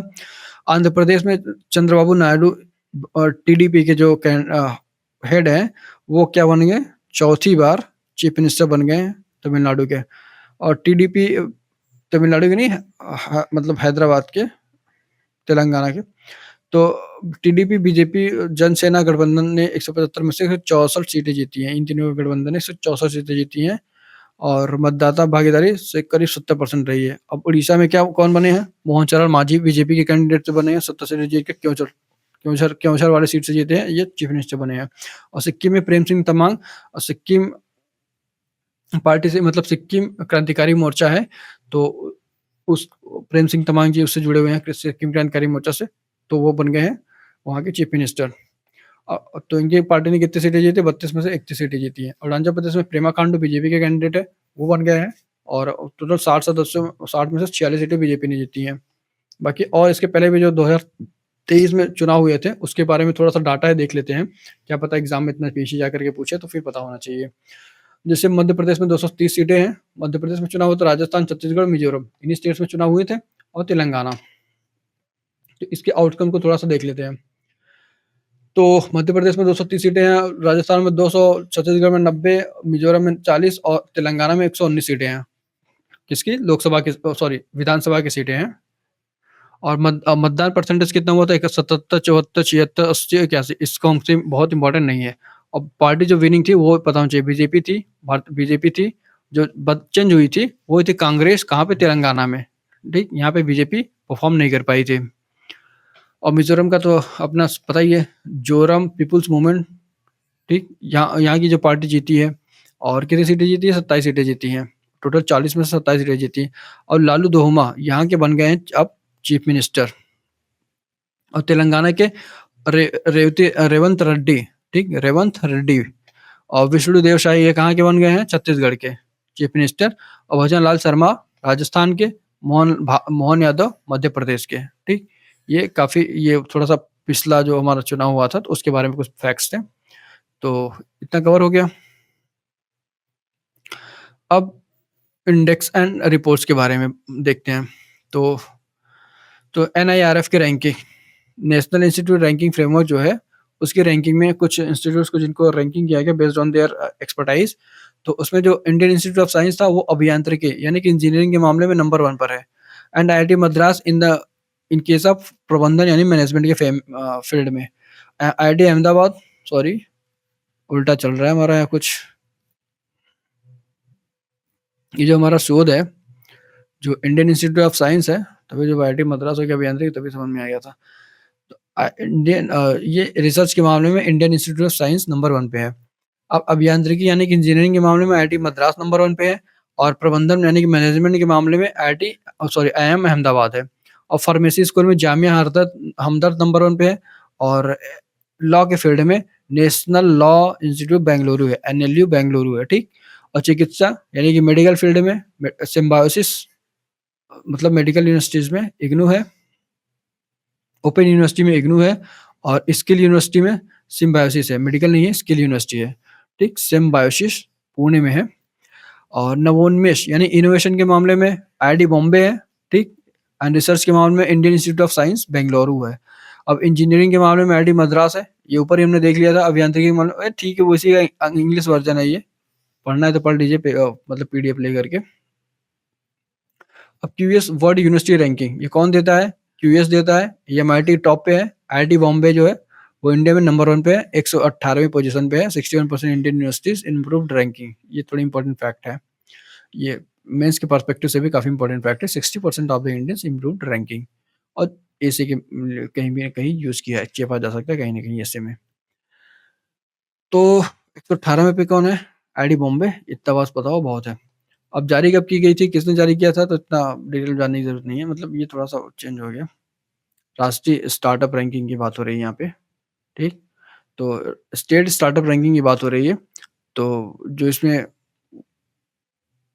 बातें हैं, तो जारी करने वाला डीपीआईटी है, ठीक? डिपार्टमेंट ऑफ अ, एक तरीके से जो हमारा वाणिज्य और उद्योग मंत्रालय है, promotion of industry and techno मतलब ट्रेड, इंडस्ट्री एंड ट्रेड जो हमारा मिनिस्ट्री है, वो उसके बारे में बात हो रही है।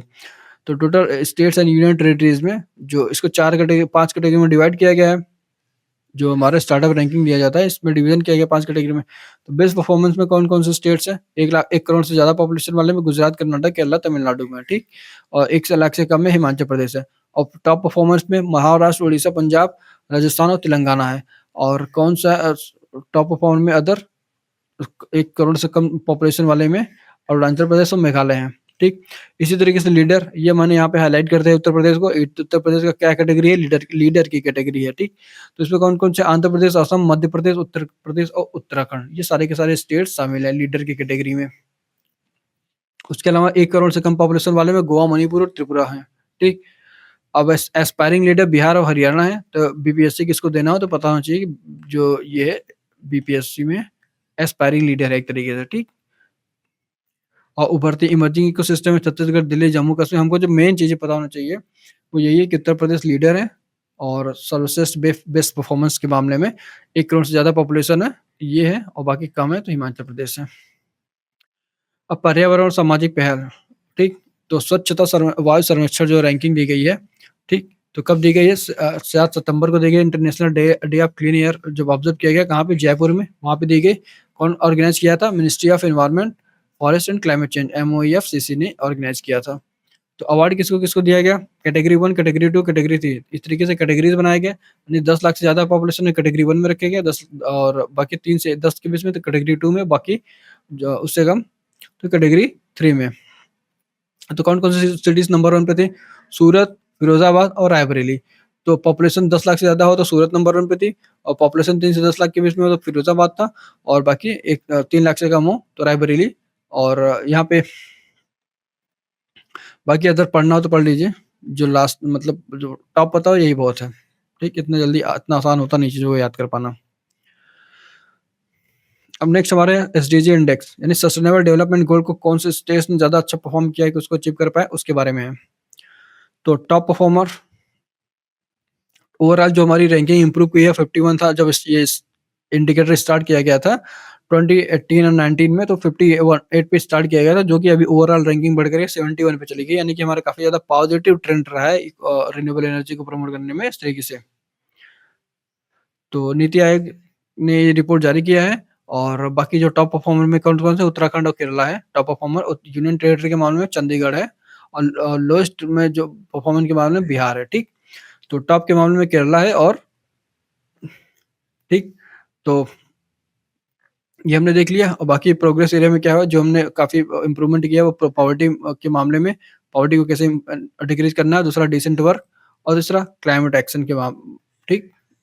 ये सारे इंपॉर्टेंट पॉइंट हैं और बाकी जो फास्ट मूवर की कैटेगरी में आता है वो यूपी है +25 मतलब यूपी में सबसे फास्ट मूवर के मामले में देखा जाए तो यूपी जो है ये एसडीजी इंडेक्स में टॉप रहा है किस मैटर में इसने काफ़ी तेज़ी से गेन किया है तो करीब +25 पॉइंट इसने गेन किया है ठीक जो कि हाईएस्ट है इस साल का गेन में तो यूपी एसडीजी स्कोर कितना है ओवरऑल 67 है ठीक ओवरऑल इंडिया का कितना है 71 है तो इससे यूपी का एसडीजी स्कोर कम ही है और यूपी की जो ओवरऑल कैटेगरी है वो फ्रंट रनर की कैटेगरी में आती है, ठीक? तो जो भी डिवीज़न किया गया है, तो उसमें उत्तर प्रदेश फ्रंट रनर की कैटेगरी में आती है और यूपी से रिलेटेड रिलेटेड कुछ इम्पोर्टेंट बात है कि जो 2 स्टेट्स हैं मतलब जो डिस्ट्रिक्ट्स हैं, फिरोज़ाबाद एक और दूसरा झांसी। तो ये शामिल है टॉप 3 में, इसमें पॉपुलेशन 3 से 10 लाख वाले में। तो इसलिए यूपी पीसेस के लिए काफ़ी इम्पोर्टेंट बन जाता है और रायबरेली है ही, पॉपुलेशन 10 लाख से कम वाले में। एज़ अ फैक्ट्स लिखा है आई दृष्टि में, बाकी ठीक है। अब नेक्स्ट हमारा है all India survey on the Ayush, ठीक? ये आयुष मिनिस्ट्री जो है, ministry of health and science तो और जारी किसने किया है? उस मतलब हमारे हेल्थ से रिलेटेड है ये जारी करने वाला कौन है? एनएसएसओ, ठीक? यानी कि सांख्यिकी विभाग अंडर मिनिस्ट्री ऑफ मतलब statistical and ministry of statistical and programme implementation होता है, ठीक? तो इसमें की फाइंडिंग्स क्या है, तो 95% रूरल एरिया में, यानी कि जो हमारा रूरल क्षेत्र है, और 96% अर्बन एरिया में, यानी कि शहरी क्षेत्र में और ग्रामीण क्षेत्रों में, जो लोग आयुष के बारे में काफ़ी उनको मतलब जागरूक है, इसके बारे में जानते हैं। और 79% रूरल यानी ग्रामीण एरिया में और 80% अर्बन एरिया में know about the medical plants, जो भी मेडिकल प्लांट से परिचित हैं। और योग के बारे में कुछ फैक्ट्स हैं, तो उन्होंने बताया कि 1 करोड़ करीब 1 करोड़ 1 लाख लोग ग्रामीण क्षेत्रों में डेली, और 1 करोड़ 40 लाख लोग अर्बन क्षेत्रों में डेली योग करते हैं, ठीक? और इसका मतलब क्या है कि या तो अर्बन के लोग जागरूक हैं, या तो फिर उनको हेल्थ से रिलेटेड इश्यूज़ ज़्यादा हैं। अब स्वच्छता सर्वेक्षण के बारे में, तो स्वच्छता सर्वेक्षण अवार्ड दिया गया। तो डेट एंड होस्ट के बारे में 11 जनवरी 2024 को MOHUA में, यानी कि ministry of housing and urban affair, यानी कि आवास एवं शहरी विकास मंत्रालय ने इसको दिया। कहाँ पे? भारत मंडपम में, न्यू दिल्ली में। कुछ बातें क्या थी? इसका जो थीम क्या था? Waste to wealth. और एंथम क्या बाय कैलाश खेर ने इसको एंथम दिया था। और बाकी टॉप परफॉर्मेंस के मामले में तो स्टेट कौन था? महाराष्ट्र नंबर 1 पे है। और सिटीज़ के मामले में देखा जाए तो इंदौर नंबर 1 पे है, सूरत नंबर 2 पे, नवी मुंबई है। उसके बाद ये काफ़ी लंबे टाइम से चल रहा है, 6-7 सालों से इंदौर नंबर 1 पे चल रहा है। और 1 लाख से कम पॉपुलेशन वाले में शासड़ नंबर 1 पे है, ठीक? ये सब क्या है? म्युनिसिपल कॉर्पोरेशंस हैं, ठीक? और महो जो है, और चंडीगढ़, ठीक? तो ये हो गया इनके परफॉर्मेंस के बारे में। और जो स्पेशल रैंकिंग दी गई है, बेस्ट सफाई मित्र दिया गया है पाटन को, और गंगा टाउन में टॉप जो अवार्ड मिला है वो बनारस सिटी को मिला है, ठीक? और उसके बाद प्रयागराज है, फिर बिजनौर है। ये सारे के सारे यूपी के सिटीज है। बनारस, प्रयागराज, बिजनौर, कहाँ पे? गंगा टाउन के मामले में। तो ये था स्वच्छता सर्वेक्षण। इसका जो थीम है ये इंपॉर्टेंट है, वेस्ट टू वेल्थ। ये काफी, इस साल का थीम काफी इंपॉर्टेंट है, वेस्ट टू वेल्थ। अब इकोनॉमिक एंड कंजम्पशन के बारे में कुछ बात कर लेते हैं। तो इकोनॉमिक एंड कंजम्पशन से रिलेटेड कुछ फैक्ट्स भी होंगे, और कुछ उनके जो रिपोर्ट्स हैं वो भी देखेंगे।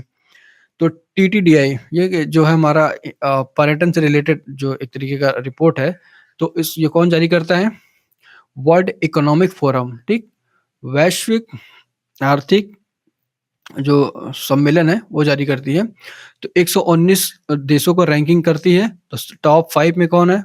इससे हमको कोई लेना देना नहीं है। इंडिया कहाँ पे है? 39th पोजीशन पे है, ये हमें पता होना चाहिए, ठीक? तो यात्रा और पर्यटन सूचकांक में इंडिया की रैंकिंग इस साल कितनी है? 39th है। और तो इंडिया की रैंकिंग जो इम्प्रूव हुई है वो किसमें हुई है? मजबूत प्राकृतिक, यानी कि 6th पोजीशन पे है। यानी कि हमारे पास जो नेचुरल एनवायरनमेंट है टूरिज्म को अट्रैक्ट करने के लिए, वो काफ़ी बेटर है। एंड देन कल्चरल के मामले में 9th पोजीशन पे है, यानी कि हमारे कल्चरल एस्पेक्ट, सांस्कृतिक एस्पेक्ट भी काफ़ी बेटर है। और गैन मनोरंजन साधन में 9वें स्थान पर है। लेकिन नॉन एंटरटेनमेंट जो हमारे रिसोर्सेस है उसमें 9th पोजीशन पे। वैश्विक जीवन क्षमता सूचकांक, ग्लोबल लायबिलिटी इंडेक्स जिसको बोलते हैं, ये ईआईयू जारी करती है, इकोनॉमिक इंटेलिजेंस यूनिट जारी करती है। तो इसमें कहने का मतलब है कि वियना दुनिया का सबसे रहने के लिए योग्य जगह है, और दिल्ली मुंबई को 141वें स्थान मिला है संयुक्त रूप से।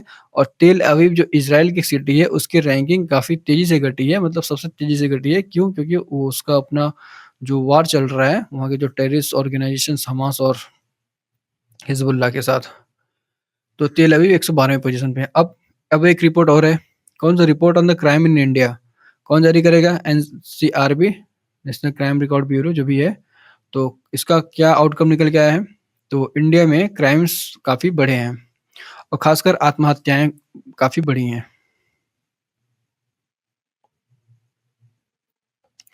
तो इसमें जो आउटकम निकल के आया है, वो यही है कि जो कुल अपराध थे करीब 58.24 लाख रिपोर्ट किए गए हैं, और अपराध वैसे घटे हैं 2021 के मामले में, कितना? 4.5%। लेकिन आत्महत्याएँ 1.71 लाख, जो कि 4.2% बढ़ा है, ठीक? और जिसमें से पारिवारिक रीज़न था 31%, और बीमारी जैसा 18% था। और पुरुषों की संख्या आत्महत्या के मामले में महिलाओं की संख्या से करीब करीब 3 गुना है, ठीक? ये भी फैक्ट है। अब भारत में सड़क दुर्घटनाएँ, तो ये कौन जारी करता है? Ministry of road transport and highway जारी करती है। और इसमें का कहना है कि 4.61 लाख जो एक्सीडेंट्स हुए हैं, और जिसमें से 1.68 लाख डेथ हो गई है, ठीक?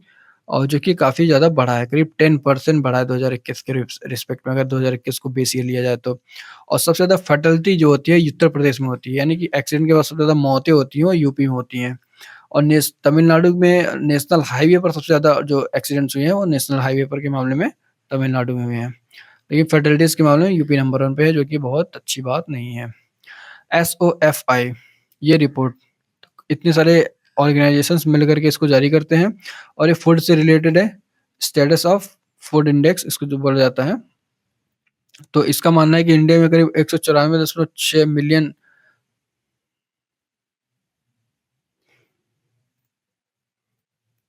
मतलब उनको प्रॉपर न्यूट्रिएंट नहीं मिल पा रहा है, ठीक? और भोजन असुरक्षा 55.6% स्वच्छ आहार का खर्च नहीं उठा पा रहे हैं। ये कुछ फैक्ट्स थे। तो जारी करने वाले इंस्टीट्यूट्स के बारे में इतना सारे इंस्टीट्यूट्स हैं तो इतना पूछता नहीं है डिटेल में। अब नेक्स्ट हमारा है 2022-23 में an annual survey on unincorporated enterprise में, तो ये भी statistic and programme implementation ministry जारी करती है, ठीक? तो बोला गया है कि जो नॉन ऑर्गेनाइज़ सेक्टर में है, तो उसमें क्या पॉइंट मतलब इतनी इंक्रीमेंट देखी गई है और श्रमिक यानी कि लेबर के मामले में इतनी इंक्रीमेंट देखी गई है और बाकी जो इम्पोर्टेंट जो फील्ड है, सेक्टर्स हैं, उसमें सेवा के मामले में 38%, व्यापार 35%, विनिर्माण यानी कि इंफ्रास्ट्रक्चर 27% है। Annual survey of unincorporated enterprises का, ठीक? अब इतना यूपी पीसर पे तो डिटेल में नहीं पूछेगा मुझे लगता है। अब बीआरएपी व्यापार सुधार कार्यक्रम योजना ये कहाँ पे शीर्ष स्तर मतलब प्रदर्शनकर्ता कौन है? उत्तर प्रदेश। तो इसमें जो भी 352 इम्प्रूवमेंट या फिर दिए गए हैं सेंट्रल की तरफ से जो विचार सुझाए गए हैं, उसमें यूपी ने इम्प्लीमेंट करने में काफ़ी अच्छा परफ़ॉर्म किया, ठीक? ठीक तो ये कौन जारी करता है? डीपीआईटी, ठीक? जारी करती है, उसको पुरस्कृत क्या किया गया उत्तर प्रदेश को। अब हाउस होल्ड कंजम्पशन के बारे में बात करते हैं। क्या है हमारा हाउस होल्ड कंजम्पशन का रिपोर्ट? तो जो सर्वे किया गया इकोनॉमिक सर्वे था 2022-23 का, तो monthly per capita consumption expenditure estimated based on the MMRP monthly per capita consumption, तो categorised into the food, consumable and services and durable goods, ठीक? Consumable services and durable goods and foods. तो food expenditure के मामले में highest on the beverages and processed food के मामले में देखा जाए, मिल्क प्रोडक्शन के मामले में तो राजस्थान नंबर 1 पे है, ठीक? तो मतलब एक रूरल डाटा है, ग्रामीण क्षेत्रों का, एक अर्बन डाटा है शहरी क्षेत्रों का। तो फूड के मामले में जो हाईएस्ट जो खर्च किया जाता है वो मिल्क में 8.3% खर्च किया जाता है। अब अर्बन के मामले में मिल्क प्रोडक्ट्स पे राजस्थान में सबसे ज़्यादा 33% खर्च होता है, उसके बाद हरियाणा और पंजाब में। हरियाणा में क्या है कि मिल्क एंड प्रोडक्ट पे सबसे ज़्यादा खर्च होता है हरियाणा के ग्रामीण क्षेत्र में, ठीक? बाकी केरला में एग पे, फिश पे और मीट पे काफ़ी ज़्यादा एक्सपेंडिचर होता है। अब तमिलनाडु में इस तरीके से जो अर्बन एरिया है, बेवरेज एंड प्रोसेस्ड फूड पे काफ़ी ज़्यादा खर्च हो रहा है। और नॉन फूड एक्सपेंडिचर है सीरियल्स एंड सब्स्टिट्यूट्स में 4.91% जो है कमी आ रही है, मतलब ठीक? फूड की जो स्पेंडिंग्स है एक तरीके से नॉन फूड की बात हो रही है। कन्वेंस के मामले में केरला है, तमिलनाडु है, गुजरात है। अब मेडिकल एक्सपेंसेस के मामले में केरला है, वेस्ट बंगाल है, ठीक? तो ये सब कुछ बातें थी, मतलब डाटा एक तरीके से पता रहे तो ठीक है, वरना इतना डाटा तो याद तो किसी को रहता नहीं है। हुँ। और बुनियादी ढाँचे और प्रौद्योगिकी इंफ्रास्ट्रक्चर एंड टेक्नोलॉजी डेवलपमेंट में जो हमारा पहला एस्पेक्ट है वो टेक्नोलॉजी एंड ट्रांसपोर्ट के मामले में। तो रेल दुर्घटना लॉन्च करने के लिए मतलब रोकने के लिए कवच इनिशिएटिव्स लाया गया। रेलवे मिनिस्ट्री के द्वारा कवच टेक्नोलॉजी को इंट्रोड्यूस किया गया। रेलवे में जो एक्सीडेंट्स हैं उनसे जो फैटेलिटी हो कम से कम हो, इसके लिए लॉन्च किया गया। तो कब 17 जून 2024 को, तो इसमें क्या गया, एक जो गुड्स ट्रेन जो थी कंचनजंगा एक्सप्रेस टकराई गई थी, जो उनका कोलिजन हुआ था जिसकी वजह से 10 से ज़्यादा मौतें हो गई थी, तब जाकर के कवच काफ़ी ज़्यादा न्यूज़ में आया था। तो इसको डेवलप किसने किया था? बी राजाराम ने इसको डेवलप किया था कवच टेक्नोलॉजी को। तो ये क्या काम करता है? 2 प्रिंसिपल पे काम करता है कि यानी कि जो हमारा जो स्पीड होगी ट्रेन की बहुत ज़्यादा हो जाएगी तो उसकी स्पीड को क्या करेगा? कम करेगा। गति की सीमा अधिक होने पर ऑटो ब्रेक लगा देता है, ठीक? और दूसरा जो है, ये रेड सिग्नल को पार नहीं होता। अगर रेड सिग्नल है मैनुअली अगर ना हो तो ऑटोमेटिक तरीके से रुक जाएगी, पार नहीं होगी। अब चंद्रयान 3 की बात करते हैं। तो ये चंद्रयान 3 जो लॉन्च किया गया था, वो 23 अगस्त को वहाँ पर जाकर के उसने लैंड किया। कहाँ पे? चंद्रमा की सरफेस पे। कहाँ? साउथ पोल वाले एरिया में, चंद्रमा का साउथ पोल। और 14 जुलाई को यहाँ से लॉन्च किया गया था अर्थ से, सतीश धवन अंतरिक्ष केंद्र से, श्रीहरिकोटा से। और बजट कितना था इसका 615 करोड़ इसकी बजट थी। इसमें propulsion मॉड्यूल, विक्रम और लैंडर है और प्रज्ञान रोवर है। मतलब लैंडर क्या है कि जो वहाँ से सैटेलाइट से निकल करके उसके सरफेस पर लैंड करेगी, और रोवर क्या है जो कि वहाँ पे मूवमेंट करेगा एक छोटी कार की तरह, और उसके पिक्चर्स खींचेगा और फिर उसके इनपुट्स को यहाँ पे भेजेगा इसरो के पास। और मुख्य स्थल में शिव शक्ति लैंडिंग साइट है, जो शिव शक्ति रख दिया गया है उसका नाम लैंडिंग साइट को। और तिरंगा पॉइंट रखा गया था चंद्रमा 2 जहाँ पे उसका गिरा था, मतलब क्रैश हो गया था, तो जहाँ पे गिरा था उसको तिरंगा पॉइंट रख दिया गया, बाकी जवाहर पॉइंट थे चंद्रयान 1 में। तो ये 3 इंपॉर्टेंट पॉइंट है, पता होना चाहिए। शिव शक्ति इस बार का है चंद्रयान 3 में, और बाकी सेकंड वाले में जो था क्रैश लैंडिंग हुई थी, तो तिरंगा पॉइंट था। भारत का पहला क्षेत्रीय त्वरित हाइड्रोजन यानी कि India's first regional rapid transit system, ये कहाँ पे लॉन्च किया गया है? प्राइम मिनिस्टर नरेंद्र मोदी जी द्वारा साहिबाबाद से दुहाई डिपो तक, ठीक, इसको लॉन्च किया गया है। 180 किलोमीटर पर आवर की स्पीड से गाड़ियां दौड़ेंगी इस पे। और नेक्स्ट हमारा है वन व्हीकल वन फास्टैग, ये नाइन लॉन्च किया, national highway authority of India ने लॉन्च किया है टोल संग्रह की इफिशियंसी लाने के लिए, कि एक कार एक फास्टैग, ठीक, तो इससे काफी ज्यादा लोगों को टाइम नहीं लगेगा टोल टैक्स पे। तो एक राष्ट्र one location, one nation one location, ये कौन लॉन्च लेके आया है? तो ये भी सड़क परिवहन और राज्य मार्ग मंत्रालय द्वारा लेके आया गया है, ठीक। तो इसमें टर्मिनल्स बनाए जाएंगे एक तरीके से, बस इतना पता होना चाहिए कि वन नेशन वन लोकेशन किससे रिलेटेड है, तो फिर सड़क से रिलेटेड है। नेक्स्ट हमारा है सांस्कृतिक और कल्चरल के से रिलेटेड जो एस्पेक्ट्स है। तो यूनेस्को की अंतरिम विश्व धरोहर सूची में कौन-कौन से शामिल है? 6 नए स्थलों को जोड़ा है। तो इसमें कौन-सा है? ग्वालियर का किला है और धामनार की गुफाएँ हैं जो कि मंदसौर में है। जो है सारे के सारे एमपी के ही हैं, ठीक? तो और दूसरा भोजेश्वर महादेव का मंदिर है भोपाल में, और उसके बाद चंबल घाटी का चट्टान है, और इसके अलावा जो खूनी भंडारा एक तरीके का है, जलापूर्ति प्रणाली है, फिर अब्दुल रहीम खान खाना जहाँ पे थे, बुरहानपुर से निर्मित है। बाकी गोंड स्मारक कला है। ये सब पढ़ना है तो पढ़ लीजिए, बाकी ठीक है अगर पूछ लेगा तो माइंड में एक तरीके से 2-3 बार वीडियो को रिपीट करके देख लेंगे तो वैसे भी दिमाग में बना रहेगा चीज़ें, क्योंकि रिवाइज़ के पर्पज़ से चीज़ें चल रही हैं सब कुछ, तो एक तरीके से बहुत फ़ास्ट हो रही हैं। अब पोर्ट ब्लेयर का नाम चेंज कर दिया गया। पोर्ट ब्लेयर कहाँ पे है? तो अंडमान निकोबार यूनियन टेरिटरी की कैपिटल है। उसका नेम चेंज करके क्या कर दिया गया? श्री विजयपुरम, ठीक? 13 सितंबर 2024 को किया गया श्री विजयपुरम। अब अंतर्राष्ट्रीय इंटरनेशनल कोऑपरेशन एंड डिप्लोमेसी की बात करते हैं, तो इंटरनेशनल कोऑपरेशन एंड डिप्लोमेसी के बारे में, तो एशियन बुद्धिस्ट कॉन्फ्रेंस को ऑर्गेनाइज़ किया गया था। तो हमने इसको वैसे भी देख ही लिया था ऊपर कल्चरल वाले एस्पेक्ट में। तो कहाँ पे? दिल्ली में इसको ऑर्गेनाइज़ किया गया था, और इसमें दलाई लामा जी को बुद्धिस्ट का सर्वोच्च लीडर यानी कि जो सुप्रीम लीडर डिक्लेयर किया गया। और बिम्सटेक चार्टर में देखो लॉन्च किया गया। बिम्सटेक क्या होते हैं, कौन सी कंट्री शामिल है, तो जब हम इंटरनेशनल वाला एस्पेक्ट स्टैटिक वाला कवर करेंगे तो उसमें देखेंगे। और बाकी यहाँ पे जो 7 क्षेत्रों में बिम्सटेक काम करती है। बाकी जो इंडिया का जो है वो है 7 सदस्य देश हैं, इसके क्षेत्र सदस्य हैं। तो इंडिया में जो है वो ऊर्जा सहित सुरक्षा यानी कि एनर्जी एंड सिक्योरिटी पे इंडिया का जो है मतलब उस पे काम कर रही है बिम्सटेक में। और सदस्य बैठकों में शीर्ष शिखर मंत्री स्तरीय वरिष्ठ अधिकारियों की 3 स्तर पे बैठकें आयोजित की जाती है। शीर्ष स्तर की बैठक यानी कि जो प्राइम मिनिस्टर्स मिलते हैं, और दिन मंत्री स्तरीय की बैठते हैं जब कोई मिनिस्टर्स जाकर के मिलते हैं, फाइनेंस मिनिस्टर्स की मीटिंग होती है, या फिर जो डिफेंस मिनिस्टर्स की मीटिंग होती है, और बाकी ऑफिशियल लेवल्स पे चीज़ें होती हैं। अब नेक्स्ट हमारा सितवे पोर्ट। सितवे पोर्ट जो था म्यांमार का पोर्ट है, तो इंडिया ने इसको लीज़ पे ले लिया है, ठीक? और जो ईरान का जो चाबार पोर्ट है जिसको भी इंडिया ने लीज़ पे लिया हुआ है, वो इसी तरीके से सितवे पोर्ट को भी डेवलप करेगा। तो इंडिया का दूसरा इंटरनेशनल पोर्ट बन जाएगा। वैसे दूसरा नहीं बन जाएगा क्योंकि वहाँ श्रीलंका में भी पोर्ट ले रखे हैं अडानी ग्रुप ने कई। लेकिन कुल मिलाकर के चाबार पोर्ट की तरह इसको डेवलप किया जाएगा। अब द गैम्फो प्रोजेक्ट, ये भारत भूटान की सीमा पर है, ठीक? अंतर्राष्ट्रीय शहर की योजना इसको बनाई जा रही है, और दिसंबर 2023 में इसको डिक्लेयर किया गया था। अंतर्राष्ट्रीय शहर की योजना बनाई जा रही। तो इसका क्या था? गेल्फू परियोजना। ये भूटान से रिलेटेड है। एक तरीके से बिजली मतलब करंट प्रोडक्शन के लिए काफ़ी इस पे काम चलेगा। ब्लैक होल ब्लैक सी अनाज सौदे को फिर से जीवित करना। देखो ये थोड़ा इम्पोर्टेंट था, उस टाइम काफ़ी न्यूज़ में था कि जो तुर्की के राष्ट्रपति एर्दोगन ने यूक्रेन संघर्ष के बाद पुतिन के साथ ब्लैक सी अनाज पहल को फिर से जीवित करने पर चर्चा की। ब्लैक सी अनाज पहल में क्या होता है कि जो रशिया का रशिया टॉप पे है गेहूँ के प्रोडक्शन में। तो गेहूँ का प्रोडक्शन तो कर लेता है, तो उसका ट्रांसपोर्टेशन कैसे करता है मेडिटेरेनियन सी में, तो वो ट्रांसपोर्टेशन करता है सी के माध्यम से, ठीक? तो इसीलिए कहा गया कि भाई मतलब जो भी प्रॉब्लम्स चल रहे थे ब्लैक सी में, तो उसको रिज़ॉल्व कैसे करने के लिए ब्लैक सी अनाज पहल को स्टार्ट किया गया।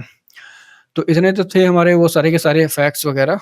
अब कुछ योजनाएँ हैं, सॉरी योजनाएँ तो हो गई, योजनाएँ, ऐप्स और प्लान्स के बारे में। तो ये थोड़ा-सा फास्ट करेंगे क्योंकि बहुत डिटेलिंग में हमको जाना नहीं है। तो कौन-सी योजना है, कौन से मिनिस्ट्री से रिलेटेड है या फिर कौन से उसका इससे इम्पोर्टेंट फैक्ट्स हैं, उनको कवर करेंगे, ठीक? तो पूरी पीएम सूर्य घर फ्री इलेक्ट्रिसिटी योजना, ये रूफटॉप सोलर लगाने के लिए योजना लाई गई है, तो 300 यूनिट फ्री बिजली मिलेगा। इसमें देखो इस एस्पेक्ट्स को जब हम कवर करेंगे, तो इसमें हमारा एक तरीके से रिवीजन भी हो जाएगा काफ़ी सारे फैक्ट्स का। अब जैसे अमृत धरोहर योजना क्या है? ये वेटलैंड के कंज़र्वेशन के लिए लाया गया है, यानी वेटलैंड्स के कंज़र्वेशन के लिए अमृत धरोहर योजना हो गया। वैसे वेटलैंड्स के कंज़र्वेशन के लिए एक मिस्टी प्रोग्राम भी गवर्नमेंट ने स्टार्ट किया था। तो प्रधानमंत्री सूर्योदय योजना, ये भी है, सोलर पैनल लगाए जाएँगे 1 करोड़ घरों पर। और नेशनल फॉरेंसिक इंफ्रास्ट्रक्चर, ये भी हमने देख ही लिया था। हर जितने भी स्टेट्स हैं और यूनियन टेरिटरीज़ हैं, वहाँ पे फॉरेंसिक लैब्स बनाने की बात की थी और किसने लॉन्च किया था? जो हमारे गृह मिनिस्टर हैं अमित शाह जी ने। और नेशनल नैनो फर्टिलाइज़र सब्सिडी, ये 50% कर दिया गया है।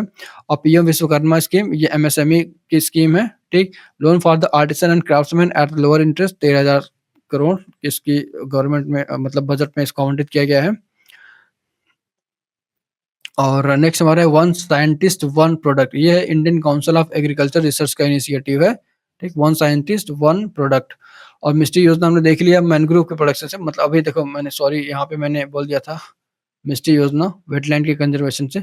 एक तरीके से मैंग्रोव के डायरेक्ट मतलब वेटलैंड का कंजर्वेशन तो मैंग्रोव का कंजर्वेशन, वेटलैंड का कंजर्वेशन तो है ही, लेकिन ये डायरेक्ट रिलेटेड है और मैंग्रोव के कंजर्वेशन से, ठीक? मिस्टी योजना। अब मिहिर मिशन, ये मिहिर मिशन के बारे में हमने एक तरीके से रिवीजन हो रहा है क्योंकि इनको हमने ऊपर पढ़ ही लिया है।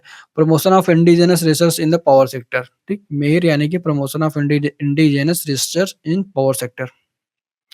एंड द प्रेरणा प्रोग्राम, ये launch program where the heritage meets innovation, मतलब इसका जो ये था थीम था इस साल का, वेयर हेरिटेज मीट्स इनोवेशन, ठीक? ये एजुकेशन से रिलेटेड प्रोग्राम है। और वन साइंटिस्ट हमने देख लिया, फिर ये है मिशन इंद्रधनुष।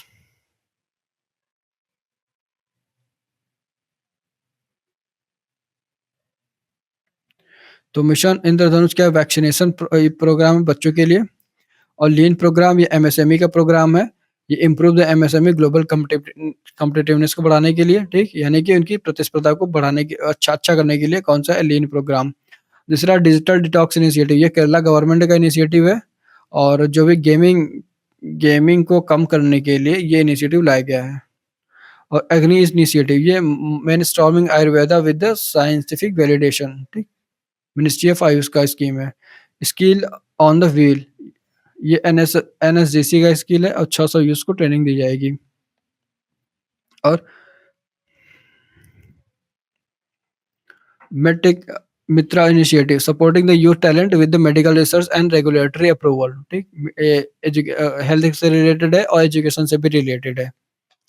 एमजीएमडी प्रोग्राम, ये कल्चरल मिनिस्ट्रीज का प्रोग्राम है, managing cultural aspects of the village across the India, ठीक? और जो नेक्स्ट हमारा है वो है सारथी 2.0, ये सेबी ने लॉन्च किया है, ठीक? फाइनेंशियल फ्रॉड्स को रोकने के लिए और कस्टमर्स को अवेयर करने के लिए कि फाइनेंशियल जो भी चीज़ें हो रही हैं, टेक्नोलॉजी इतनी फास्ट चेंज हो रही है, तो उसको काफ़ी हद तक उससे लोग प्रभावित ना हो, उन फाइनेंशियल लॉस ना झेलें, उसके लिए सेबी ने लेके आया है सारथी प्रोग्राम। और संकलन ऐप, जस्टिस डिपार्टमेंट, मतलब जस्टिस डिपार्टमेंट तो कुछ नहीं होता, ठीक? तो bridging old and new criminal laws, ठीक? Bridging old and new criminal laws कौन-सा है? संकलन प्रोग्राम, ठीक? तो उसमें दोनों को कंपैरेटिवली वे में समझने के लिए लाया गया है एक तरीके से। और ये होम मिनिस्ट्री का इनिशिएटिव है। और मेघदूत एंड दामिनी ऐप, तो ये क्या करेगा? Agromet advisory and lightning alert for the farmers, ठीक? दामिनी ऐप से जो लाइटनिंग की समस्याएँ हैं, उनको काफ़ी हद तक देखा जाएगा। और इसके जो हेड होंगे, मतलब एक तरीके से हेड क्या होंगे, मतलब लाइटनिंग के लिए है दामिनी ऐप। तो बाकी डिजिटल डिटॉक्स हमने देख लिया, अग्नि देख लिया, स्किल ऑन द व्हील देख लिया, सागर परिक्रमा, इनिशिएटिव सागर परिक्रमा फिशरी मिनिस्ट्री का इनिशिएटिव है, मिनिस्ट्री ऑफ फिशरी का। और सक्षम ऐप ये क्या इलेक्शन कमीशन ऑफ इंडिया लेके आई, जो 85 ईयर ओल्ड मतलब 85 साल से ज़्यादा उम्र के हैं और विकलांग हैं, उनके लिए उनके वोटिंग राइट्स को मेंटेन रखने के लिए ये सक्षम ऐप लेके आई, लॉन्च किया है इलेक्शन कमीशन ऑफ इंडिया ने। बाकी उल्लास ऐप हमें पता ही है, ये लिटरेसी को बढ़ाने के लिए है। अभी इसके अंतर्गत जो लद्दाख है उसको फुल लिटरेट डिस्ट्रिक्ट मतलब स्टेट डिक्लेयर कर दिया गया। अब नेक्स्ट हमारा है हमारा संविधान कैंपेन। ये हमारा संविधान कैंपेन डिपार्टमेंट ऑफ जस्टिस, ठीक, इसका इनिशिएटिव्स है।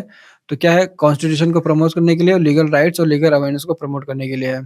अब प्ले ट्रू कैंपेन, ये स्पोर्ट मिनिस्ट्री का इवेंट है और anti doping practice for the clean age sports. देखो डोपिंग की काफी ज्यादा चीजें सुनने को मिल रही थी, ठीक, तो उसके लिए लेके आया गया प्ले ट्रू कैंपेन। तो डोपिंग एंटी डोपिंग एक तरीके का कैंपेन है, ठीक। तो stop diarrhoea campaign, aim to zero child death from the diarrhoea. Diarrhoea की वजह से जो बच्चों की मृत्यु को कम करने के लिए लाया गया है। माई स्कूल माई प्राइड, ये क्या है, promote student development in the schools, ठीक। और ये किसका है, हरियाणा मतलब हिमाचल प्रदेश गवर्नमेंट का इनिशिएटिव है, माई स्कूल माई प्राइड। और सिम्स 2.0 पोर्टल स्टील मिनिस्ट्री का है, ठीक, सिम्स 2.0 पोर्टल स्टील मिनिस्ट्री का। Monitoring steel imported promoting domestic steel growth, ठीक, यानी कि जो आयात स्टील का आयात है और जो हमारा डोमेस्टिक प्रोडक्शन है उसको कैसे इंप्रूव किया जाए, इस पर काम करने के लिए लाया गया सिम्स 2.0 पोर्टल। नेक्स्ट है सुस्वागतम पोर्टल, ये सुप्रीम कोर्ट का है।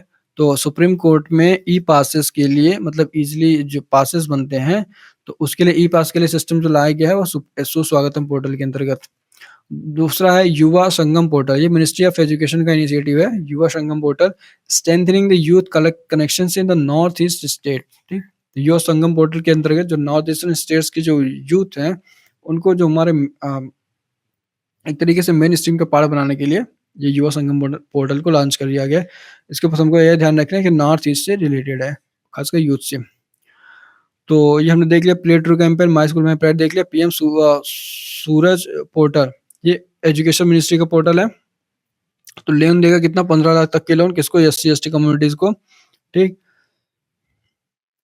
और दूसरा है संचार सारथी पोर्टल, ये टेलीकॉम मिनिस्ट्री का पोर्टल है। Enhance the mobility mobile safety and preventing frauds के लिए है, फ्रॉड्स को रोकने के लिए। नेक्स्ट है हमारा संविधान कैंपेन, ये हमने देख लिया था। हमारा संविधान कैंपेन ये है, ये डिपार्टमेंट जब उसने वाइस प्रेसिडेंट ऑफिस से स्टार्ट हुआ था, constitutional awareness and legal rights के लिए था। तो ये था हमारा सारा का सारा नेशनल अफेयर, इतने सारे के सारे फैक्ट। तो ये टोटल 10 पेज का PDF है, ठीक, 10 पेज का ये PDF है। तो इसमें हमने सारे के सारे नेशनल अफेयर को कवर कर लिए।